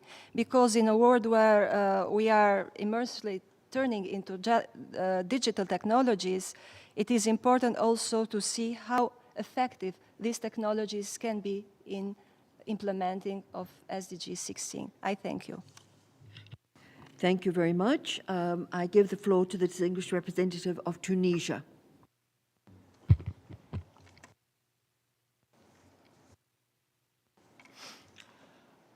Thank you, Madam Chair. I have the honor to deliver this statement on behalf of my permanent representative. Distinguished panelists, excellencies, dear colleagues, at the outset, I would like to thank the permanent representative of Italy, the UN Department of Economic and Social Affairs, and the International Development Law Organization for the initiative to organize this important conference to follow up on the progress made in achieving SDG 16, promoting peace, justice, and strong institutions. Madam Chair, Tunisia has achieved steadfast progress in implementing SDG 16 through enhancing democracy, the rule of law, and ensuring respect for human rights. We strongly believe that these prerequisites for development are through them opportunities become equal and accessible to all. The Tunisian people has been actively committed in this process throughout the last few years. We have prioritized transparency and anti-corruption reforms, including digitalization of public services and strengthening oversight mechanisms. We endeavor to implement deeper reforms, rebuild public trust, and protect judicial independence. Tunisia reiterates its call for stronger international cooperation in addressing cross-border threats such as terrorism, organized crime, and human trafficking. We emphasize the importance of inclusive governance, especially in post-conflict societies, and we support initiatives that deal with the root causes of irregular migration. Our global strategies, while dealing with this international phenomenon, should be more inclusive and based on a human rights perspective. Madam Chair, Tunisia calls on the global community to strengthen multilateralism, as the need for multilateral cooperation today is stronger than any time before in history. The global community should further invest in good governance, share best practices, and face the current challenges through unity. It is with a great pleasure to announce that the President of the Republic of Tunisia decided to dedicate the year 2025 to the theme multilateralism and consolidating our partnerships with the UN system par excellence. Finally, let us remain united in our belief that multilateralism and inclusive institutions are not a choice anymore, but a necessity for our peoples, for our future, and for the promise of the 2030 Agenda. I thank you. I thank you very much. I give the floor to the distinguished representative of Vanuatu.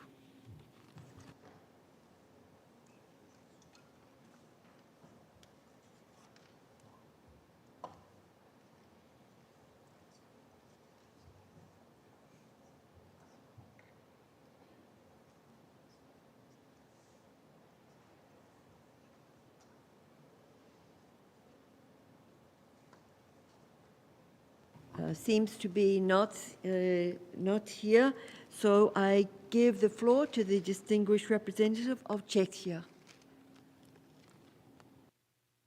Well, thank you, Madam Director General, Excellencies, distinguished participants. My sincere thanks go to the organizers, particularly the Italian mission, for convening us today.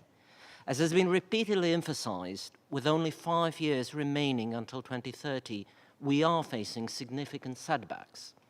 SDG 16 appears to be among the most severely impacted. Conflicts and rising authoritarianism, including Russia's unprovoked and unjustified aggression against Ukraine, continue to undermine peace, justice, and strong institutions globally. Given this challenging context, we need not reinvent the wheel. Rather, we must intensify our efforts to implement the foundational pillars of effective multilateralism, such as the UN Charter, the 2030 Agenda, and the Universal Declaration of Human Rights. I join many here in reiterating that SDG 16 is indeed a cornerstone for achieving the 2030 Agenda. The rule of law, accountable institutions, and active civic participation are indispensable for all societies, not just for Czechia, but universally. To drive progress, we must prioritize the localization of the SDGs and champion inclusive governance. This involves empowering communities, enhancing local capacities, and ensuring diverse voices, particularly youth and women, are heard. Today's gathering embodies precisely this collaborative spirit, uniting various stakeholders for reflection and exchange of views. Czechia actively supports such efforts at home through our active multilateral engagement, development cooperation, and as part of the EU's Team Europe. In conclusion, let me assure you that Czechia remains a steadfast partner in delivering the 2030 Agenda. No single nation can fulfill the SDGs in their entirety, yet every nation can make a meaningful contribution. I thank you. Thank you very much. I give the floor to the distinguished representative of Myanmar. Thank you, Madam Director General. Madam Director General, I wish to thank the organizers for convening this conference. I also thank all speakers for their insightful remarks. Last year, the international community achieved a milestone by adopting the Pact for the Future in the realization of strengthening efforts to build peaceful, just, and inclusive societies. Results will yield based on our collective efforts to safeguarding multilateralism. Excellencies, many global turbulences remain unresolved, continue to grow, and are obstructing SDG achievements. Among these, authoritarian and conflicts are predominant indicators. In Myanmar, there is a clear lack of progress in implementing SDG 16 targets. The unlawful military coup in February 2021 and subsequent military junta's atrocities have demolished peace, stability, and rule of law in the country. Human capital and resources are shrinking under the junta's continued brutalities. Daily indiscriminate area attacks and bombings have been causing extensive civilian casualties and infrastructure damages, including schools and hospitals, that are liable for implementing sustainable development ambitions. Even this morning, the military junta conducted area attacks on a school in Dipayan Township, Sagai region, killing 2 teachers and 20 children and injuring many. It is not an isolated case. Moreover, Sagai is one of the hardest hit by the 7.7 magnitude earthquake just over a month ago. Some states are supporting the military junta. Supporting the military juntas materially or morally will help them to kill more people, including children. Stop bombing, stop killing people, stop supporting the military junta. Excellency, to enable to find a sustainable solution, we have to address the root causes. We strongly view that ending the military junta and the military dictatorship and building a federal democratic union in Myanmar will pave a way towards prevalence of sustained peace and justice in Myanmar. I appeal again to the international community to help our efforts to end the military dictatorship and build a federal democratic union. I thank you, Madam Director General. I thank you. I give the floor to the distinguished representative of Timor-Leste. Thank you. Thank you for organizers to host this important event, and I also would like to thank the panelists. SDG 16's focus on peace, justice, and strong institutions is not only a goal on its own right, but also a cornerstone for achieving all other sustainable development goals. For Timor-Leste, it represents the foundations of our development aspirations and state-building efforts. We see three key avenues for reinforcing these connections. First, mainstreaming SDG 16 in national development planning. Timor-Leste's National Strategic Development Plan places a strong emphasis in good governance, justice, and the fight against corruption. By integrating SDG 16 indicators across the sectors such as education, gender equality, and climate actions, we promote a whole-of-government approach that supports inclusive and transparent development. Second, strengthening statistic systems and promoting civic engagement through data and monitoring can generate synergies across the SDGs framework. For example, improving civil registration, enhancing access to education, health, and social protections, while reinforcing the rule of law and securing identity rights. Second, third initiative aimed to peace building and conflict prevention, such as inclusive dialogue, decentralization, and support for local governments directly benefit marginalized communities. These actions link SDGs 16 with efforts to reduce poverty, addressing inequality, and improve education and outcomes of SDG 4.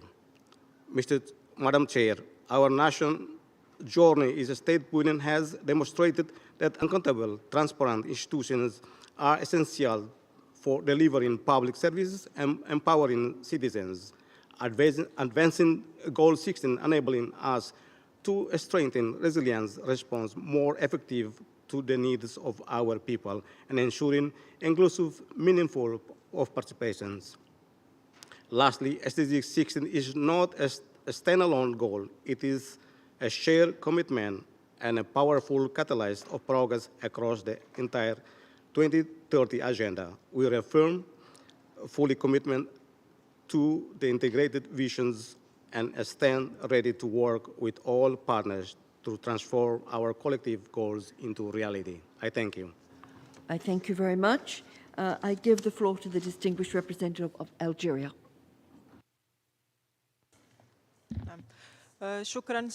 Thank you, Madam Chairperson. At the outset, we would like to congratulate Italy for convening this important meeting on SDG 16 of the 2030 agenda.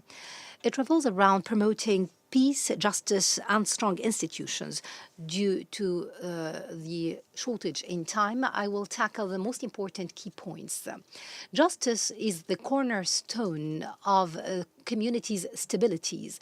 Therefore, Algeria adopted a whole of society reform of the justice system through the following. First, we ensured the independence of justice to be an important pillar that ensures human rights, justice, equality, and integrity of institutions. Second, we innovated this sector through the digitization of services and adopting new technologies to ensure the effectiveness of the justice sector and ensure the fast verdicts.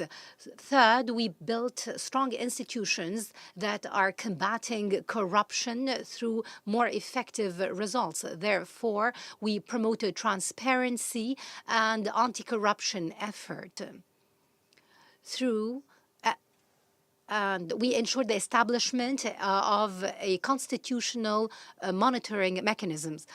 Fourth, we have signed a few days ago a project for cooperation between the Algerian Ministry of Justice and the UNDP to support the development of women judges. A number of Algerian judges are participating currently in a training program on cyber crimes and electronic evidence as part of the European program devoted to this field. Thank you. Thank you very much. I give the floor to the distinguished representative of Poland. Thank you, Madam Director General. At first, let me start with thanking the Permanent Mission of Italy and UN Department of Economic and Social Affairs and International Development Law Organization for organizing this timely and important meeting, and also to all distinguished panelists for very interesting and insightful presentations. Sustainable economic and social development requires strong and transparent public institutions. They are indispensable to build resilience in all dimensions, in particular by creating an appropriate legal framework and the right business environment in order to attract private capital to finance investment and development needs. Effective, accountable, and inclusive institutions at all levels are also essential to prevent conflicts. Poland remains committed to the progress on SDG 16 internally and in our development cooperation with partner countries. In our bilateral cooperation, we continue our support for the implementation of key reforms and increasing the operational capacity of crisis response services. Building resilience of partner countries is also a priority theme in developing agenda of the Polish presidency in the European Union. Poland is deeply concerned about the lack of progress in achieving SDG 16 globally. The main threats are ongoing conflicts, organized crime, corruption, and backsliding in human rights. Therefore, decisive and consolidated efforts in this area should be a priority for the international community. All states must continue to implement comprehensive strategies to combat all forms of violence, in particular gender-based violence and exploitation, including human trafficking. At the same time, we cannot forget about strengthening the rule of law, combating corruption, and protecting human rights and fundamental freedoms. Thank you. Thank you very much. I give the floor to the representative of UNDP. Thank you, Madam Moderator. Let me also thank the Permanent Mission of Italy to the United Nations, UNDESA, and IDLO for convening this important conference. I would like to take a moment to underscore the critical importance of investing in reliable, high-quality data for SDG 16. While SDG 16 remains one of the least reported goals, there is a steady increase in data availability thanks to the efforts from all stakeholders, many sitting in this room today. Data collection in this area is inherently challenging. Governance, peace, and justice are complex, context-specific concepts that are difficult to measure, standardize, and compare across countries. We also know that reliable, comparable, and timely data are not only essential to track progress, they're also needed to identify gaps, address root causes, shape policies, and drive change. The challenge is further compounded by chronic underinvestment in the national data systems that are needed to support this work. Addressing these challenges requires sustained political will, increased investment in national data systems, particularly in fragile and conflict-affected settings, to build capacity, tools, and infrastructure. We must also prioritize disaggregated data, capturing the experiences of different population groups, and strengthen partnerships between all stakeholders. At UNDP, we're working with national partners to strengthen capacity, invest in operations, and ensure that reliable, inclusive governance data is available to accelerate progress on SDG 16. I would like to end by building on Director Wally's remarks and highlighting the third SDG 16 Global Progress Report, currently being developed by UNDP, the UN Office on Drugs and Crime, and the Office of the High Commissioner for Human Rights, custodian agencies for several SDG 16 indicators. Published every year, the report presents the best available data to measure and monitor progress for Goal 16 at both the global and regional levels. Thank you very much. Thank you very much, and I'd like to thank everyone who has joined us today, of course, beginning with our esteemed panelists, Deputy Chief Justice Mulu, Attorney General Messias, Dr. Hilda da Costa, Dr. Daniela Baba, Ms. Lynn Rose Menon, and of course, Executive Director Garda Wali. I think we will all have our own takeaways from this rich discussion this morning. Just a few thoughts of mine, and I know that we will be building on many of the ideas that have been put out by our panelists and that have been raised by our speakers as we go into the coming sessions this morning and this afternoon. I think that everyone has emphasized the fundamental nexus between peace and development and the role of SDG 16 as a foundational enabler of the entire 2030 agenda.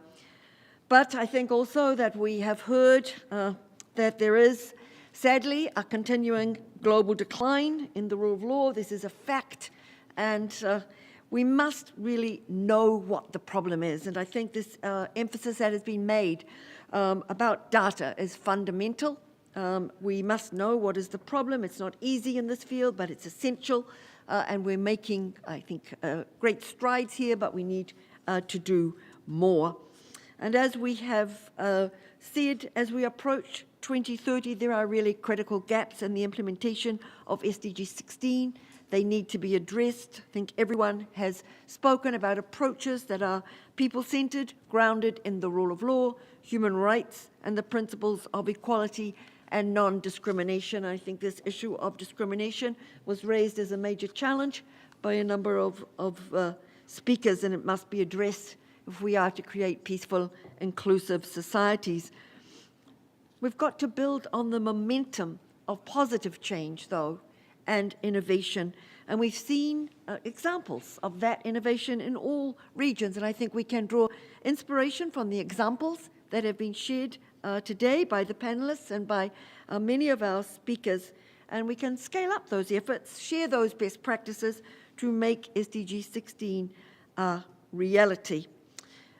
It's clear also that we do require increased political and financial support for the rule of law and for justice institutions in both the national budgets and in development assistance, and this is particularly necessary in fragile and crisis-affected contexts. And as we've heard, peace building requires a commitment to inclusive dialogue, reconciliation, truth-telling, and country-led solutions, and also, of course, sustained financing, as we've been told.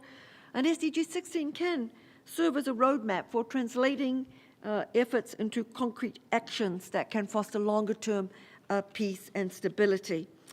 We've heard that public trust in legal systems and institutions is the cornerstone of democratic governance and that it's wanting in many places. Combating corruption and placing people and their rights at the core of justice systems and institutions empowers them and allows them to actively participate in decision-making processes that shape their future. I think we've heard that digital transformation is a key driver of change. There are many excellent examples, but it must be done in a way that promotes accessibility and accountability, but does not create further inequalities. And I think we will be addressing that also in further panels. Maybe last but not least, everyone has emphasized the importance of partnerships that harness the creative and innovative voices, particularly, I would say, of civil society, of women, of youth, and other communities that are not always included in decision-making. And I think this is an important link with the next session that will begin now, where the 2025 Rome Civil Society Declaration on SDG 16+ will be presented. So IDLO looks forward to continue to partner with all of you to accelerate progress towards SDG 16 and the entire 2030 agenda, and I might say through this, to strengthen multilateralism. So I'd now like to turn over to the next moderators, Mr. John Romano and Mr. Peter Van Sluis. Thank you all very much.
Okay, hi everyone. Thank you to the organizers of the SDG 16 conference for providing this space for civil society. This has been an ongoing collaboration between the conference organizers and civil society partners working on SDG 16 plus to be able to showcase and highlight some of our insights into this conference on a yearly basis in every iteration of this SDG 16 conference. So again, thanks to the organizers for continuously providing this space for civil society to provide our insights and inputs. This process, presenting of the Rome Declaration, the 2025 edition, this process has been facilitated by the TAP network and the Civil Society Platform for Peacebuilding and State Building. And for those that are interested in kind of following along this session and the insights that we'll provide from the declaration itself, the Rome Declaration is available on the conference website, so feel free to unpack that on your own time as we go along here. I won't go into much detail about the details on the challenges and opportunities. I think we'll unpack plenty in this first session and for the rest of this conference. But I think we all know that we are facing a convergence of crises on many fronts. I think this is also really telling for us in terms of the process for this Rome Declaration. This is a collaborative effort. We do this every year with inputs from dozens or hundreds of civil society organizations, providing inputs and insights, priorities, challenges, opportunities for where SDG 16 is and where we need to go. And I think it's very telling that this year we had, I think, an unprecedented response to the consultation. I think in many ways due to the immense challenges that many of our civil society colleagues are facing on many fronts with shrinking civic space, financial challenges, and we'll unpack some of that throughout this discussion here. But I think it says a lot about the urgency of the moment that we're faced with today. The Rome Declaration also features 366 endorsements from civil society organizations from all around the world from over the past iterations of this declaration. And for those that are interested in joining and endorsing the declaration, please do let us know. I won't go into detail again on the chapters. We'll have some time to unpack all of this, but all of these chapters really include some background and context, but also really concrete recommendations for the international community to take forward, and in particular, really focus on upcoming opportunities this year, like the Financing for Development Conference, World Social Summit, UN80, and others that we've heard from about already today. So. We have a number of colleagues here to present some of this content from the Rome Declaration and also speak to some of their experiences at the national level, in particular around some of these challenges or opportunities. So with that, we are very short on time, so we will try and be as efficient and succinct as possible. I think we have a lot of practice with that as civil society. But first, I'll hand over to our colleague, Peter Van Slijs, who is the coordinator of CSPPS, and again, one of our co-facilitating partners for this entire process, to walk us through the preamble. So over to you, Peter. Thank you, John, and a pleasure to be here in this panel, joined with so many of my precious colleagues. Allow me to speak about the preamble and a little bit about the content of the 2025 Rome Civil Society Declaration. The declaration is called A Compass for Navigating Through the Geopolitical Storm, and it's launched today as a result, as John already said, of a consultative process involving civil society actors from across the globe. The declaration presents both an analysis of the current trends as we see them evolving and also impacting SDG 16, while also presenting concrete recommendations for revitalized action on SDG 16+, to which we hope the international community can forge ahead and resume its course towards 2030. As we approach 2030, it's imperative to assess the widening gap between the rhetoric and reality. The world faces unprecedented geopolitical storm that further hinders the progress towards SDG 16. In this challenging context, civil society is on the front line of the pursuit of more peaceful, just and inclusive societies.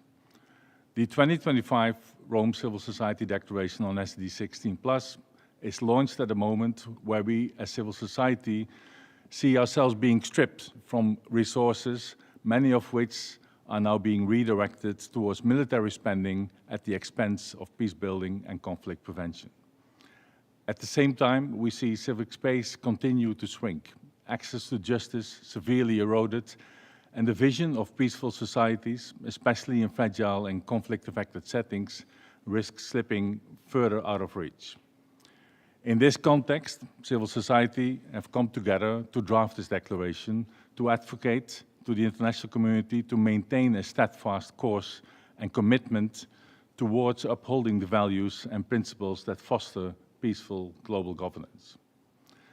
Strengthening global governance has been recognized as a key action for strengthening multilateralism. However, multilateralism, as we have heard speakers before, is faltering and it's caught in a grip of overlapping existential crises that leaves it ill-equipped to pursue and achieve sustainable development that leaves no one behind. In the face of mounting global instability, the 2025 Rome Civil Society Declaration issues an urgent appeal to governments, multilateral institutions, donors, and all stakeholders that they must decisively reorient global priorities towards peace, justice, and inclusion. The time for incremental responses has passed. Only bold, coordinated, and systemic action to address the root causes of conflict, to strengthen institutions, and protect the rights and dignity of all people is needed. As SDG 16 acts as a blueprint to address these challenges, it's more than ever and relevant to use it as a steadfast compass to navigate through the current geopolitical storm. Thank you. Great, thanks very much, Peter, for those insights on the preamble. I'll turn now to our colleague Natalia Palez Perez, who's the founder and director of Fundación Latir, based in Colombia. So over to you, Natalia, on the peace and conflict session. Thank you. I'm going to turn to Spanish, so you can use your headphone. Hemos escuchado. This morning, we've heard a great deal of figures about increased investment in militarization.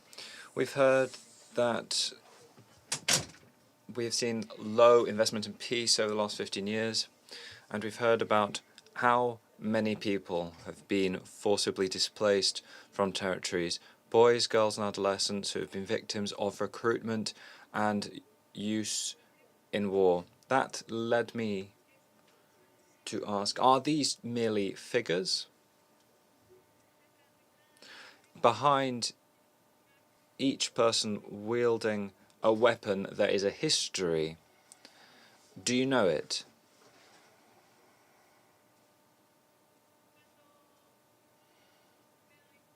When I realize I work at local level, when I look at these global figures, I wonder, is it because of corruption, bureaucracy? What is the context of these investments which are being done to finance peace? And clearly, if we're talking about that section of the declaration which invites us to think about moving from conflict to cooperation, we need to analyze these issues because we need to change the financing structure we have at present. It cannot be that that we're losing investment in bureaucratic processes. We also must include local communities because they know the most about their own story. And some of us are sat around the table here today.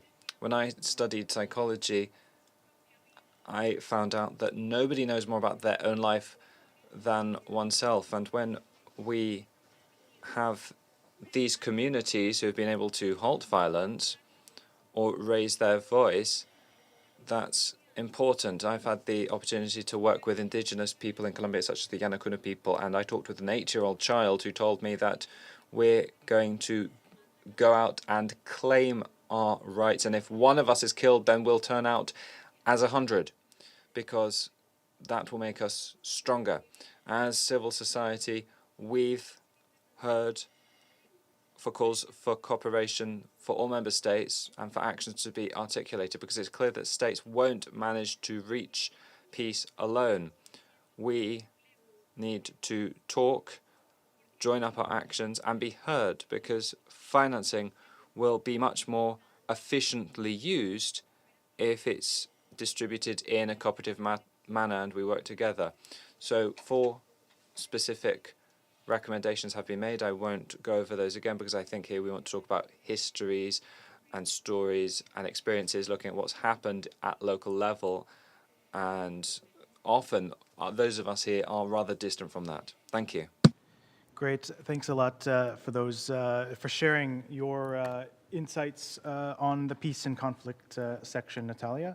We'll move next to the financing for SDG 16 plus section. We have with us Mojisola Akinsanya, who is the Executive Director for Women for Peace and Gender Equality Initiative based in Nigeria. So over to you, Moji. Thank you. Communities on the front line of conflicts, they need more than just promises. They need resources. So let's channel sustainable financing to grassroots organizations, driving peace and justice where it is needed most. We can't afford to ignore the power of local peace builders. Let's prioritize funding for grassroots mediators, youth leaders, and civil society organizations, recognizing their role as frontline responders while safeguarding their ability to work without fear or interference.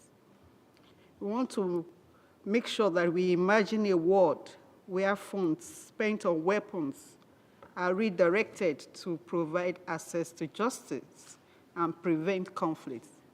It is not just a financial shift, it is a step towards lasting peace. And we cannot afford to ignore all the local peace builders. In these turbulent times, SDG 16 is not just a framework, it's a lifeline, and let's commit to financing initiatives that bring hope, stability, and justice to those most affected by conflict and instability.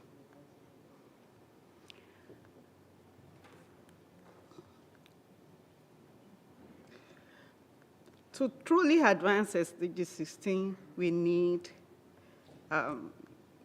transformative financial reforms, from taxing the ultra-wealthy to tackling illicit financial flows. And this isn't just about money, it's about justice, accountability, and making sure resources reach those who need them most.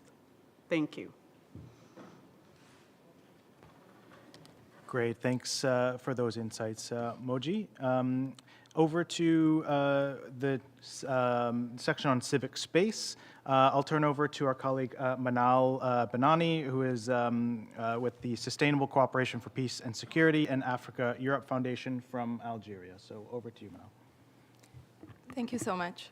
First of all, I would like to thank you for the opportunity. I feel very privileged, but with privilege comes responsibility.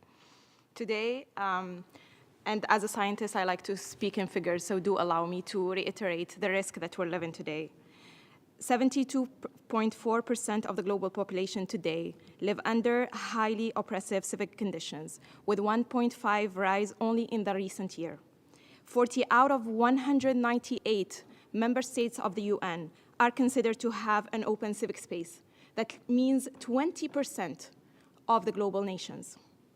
In 30 countries, even minor dissent can result in long-term imprisonment and death.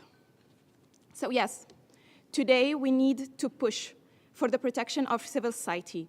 We need to safeguard fundamental freedoms, We need to ensure genuine civil society participation and use diplomatic and economic pressure against repressive regimes. We have to protect at-risk activists and organizations if we want civil society to be resilient and to survive this.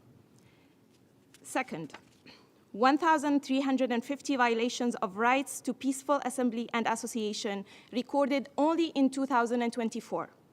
49 countries recorded violations against freedom of expression, with 45% of all documented cases with journalists and activists, whether detained, assaulted, or harassed, for exposing corruption. In recent elections, over 40% of countries experienced violence, candidate assassination, or suppression of opposition. So we need to guarantee inclusive participation. We need to establish legal frameworks for meaningful participation of marginalized groups, including women, youth, indigenous people, persons with disabilities, and minorities at all governmental levels. Access to information is increasingly restricted, with independent media under siege. 76 countries documented as targeting the right to protest through mass detention. Multilateral institutions are failing to hold perpetrators accountable, with gross human rights violations going unpunished and fueling a dangerous might-make-right global order. So we need to strengthen accountability. We need to support and fund national human rights institutions and abroad offices. We need to expand press freedom while combating misinformation responsibility. We have to adopt strong freedom of information laws, back international justice mechanisms like the ICC. Finally, 2025 State of Civil Society report warns us that international cooperation is breaking down, with powerful states ignoring or selectively applying international law. I think we all can recall at least one or two events this year that this had happened repeatedly. Civil society voices are increasingly excluded from global forums. The normalization of creating satellite spaces for civil society actors rather than the main spaces for decision-making undermines the global efforts in addressing the current crisis that we're living in today. So we need to enhance global representation. We need to collaborate. I think it's needless for me to remind you all that we cannot afford to work in silos anymore. We need to work hand in hand. And being here today means that today, more than ever, we have to work together. And we have to stop pointing fingers for blaming each other. A thriving civic space is not a threat. It is the strongest defense that we have today against injustice, inequality, and instability. We need to protect it. We need to expand it, and we need to take it. We need to not take it for granted. Thank you very much. Great, thanks very much, Manal, also for the very specific recommendations.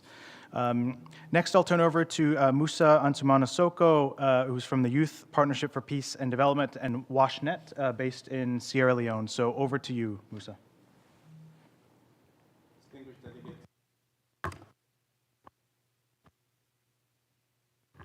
Distinguished delegates, we are witnessing alarming rise in civil society repression around the world, even in long-standing democracies. This is not only a threat to civic actors, it is a direct attack on foundations of democracy, accountability, and human rights. Civil society is not optional. We are watchdogs, service providers, and accountability drivers. Yet we face surveillance, criminalization, shrinking space, especially for those in the front lines. We call on governments to protect civic space and fulfill commitments to SDG 16.10 by enacting laws that enable, not restrict, public participation, and by supporting those under threat, including activists, journalists, and grassroots groups alike. Democracy cannot survive without inclusive participation.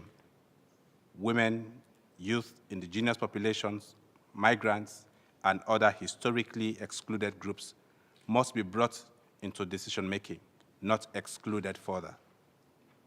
It is time to stand with civil society, not in words, but through funding, protection, and meaningful inclusion. The future of democratic governance depends on it, because none of us is safe until the rest of us is. Thank you very much. Great, thanks very much, Musa. And last but not least, I'll hand over to Andrews Kananga, who is the Executive Director from Legal Aid Forum Rwanda, based in Kigali. So over to you, Andrews, please. Thank you very much, distinguished delegates.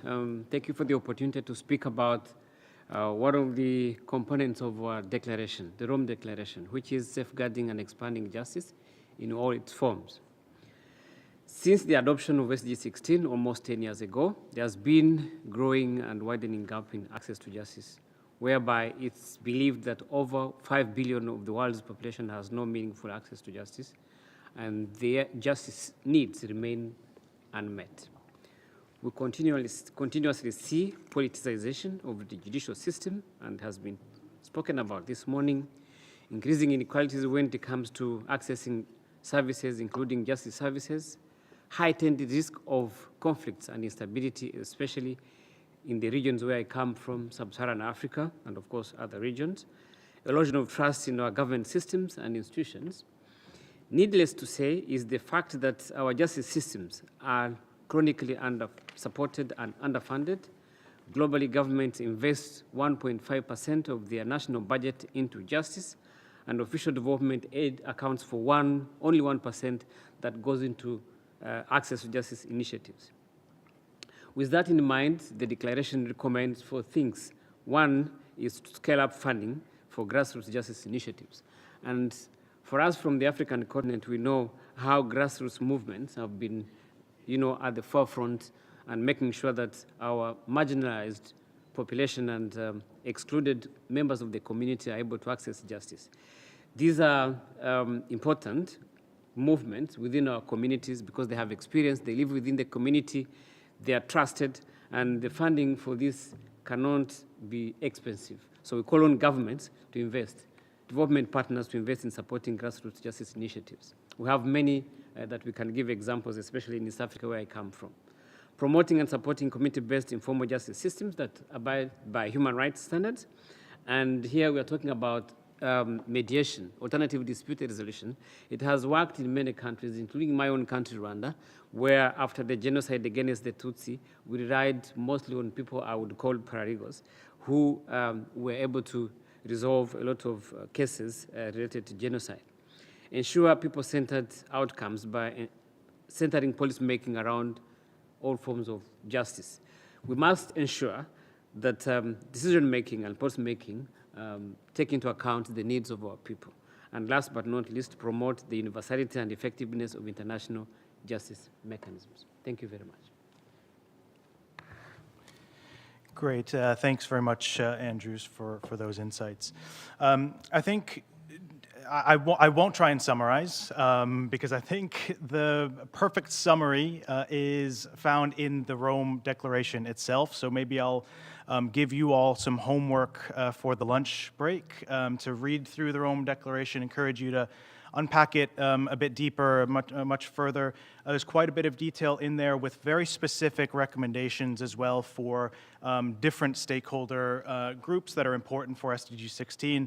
I think for us as civil society, I think what's clear, and I think was mentioned a few times previously as well, is that civil society is as committed as we've ever been, acknowledging the risks to SDG 16 on all fronts and the backsliding progress.